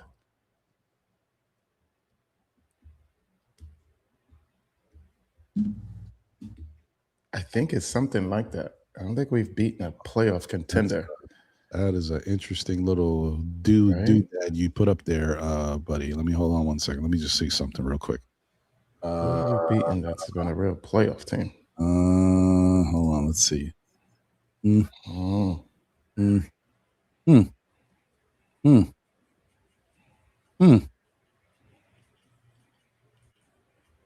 Wow. Cause for concern, my friend. Cause for concern. No. Well, actually, you know what? Damn it. What's today's date? Yes. It's almost 28 days, yo. 29 days. Cause for concern, my friend. That's interesting. The last playoff team that we beat was Denver on March 6th.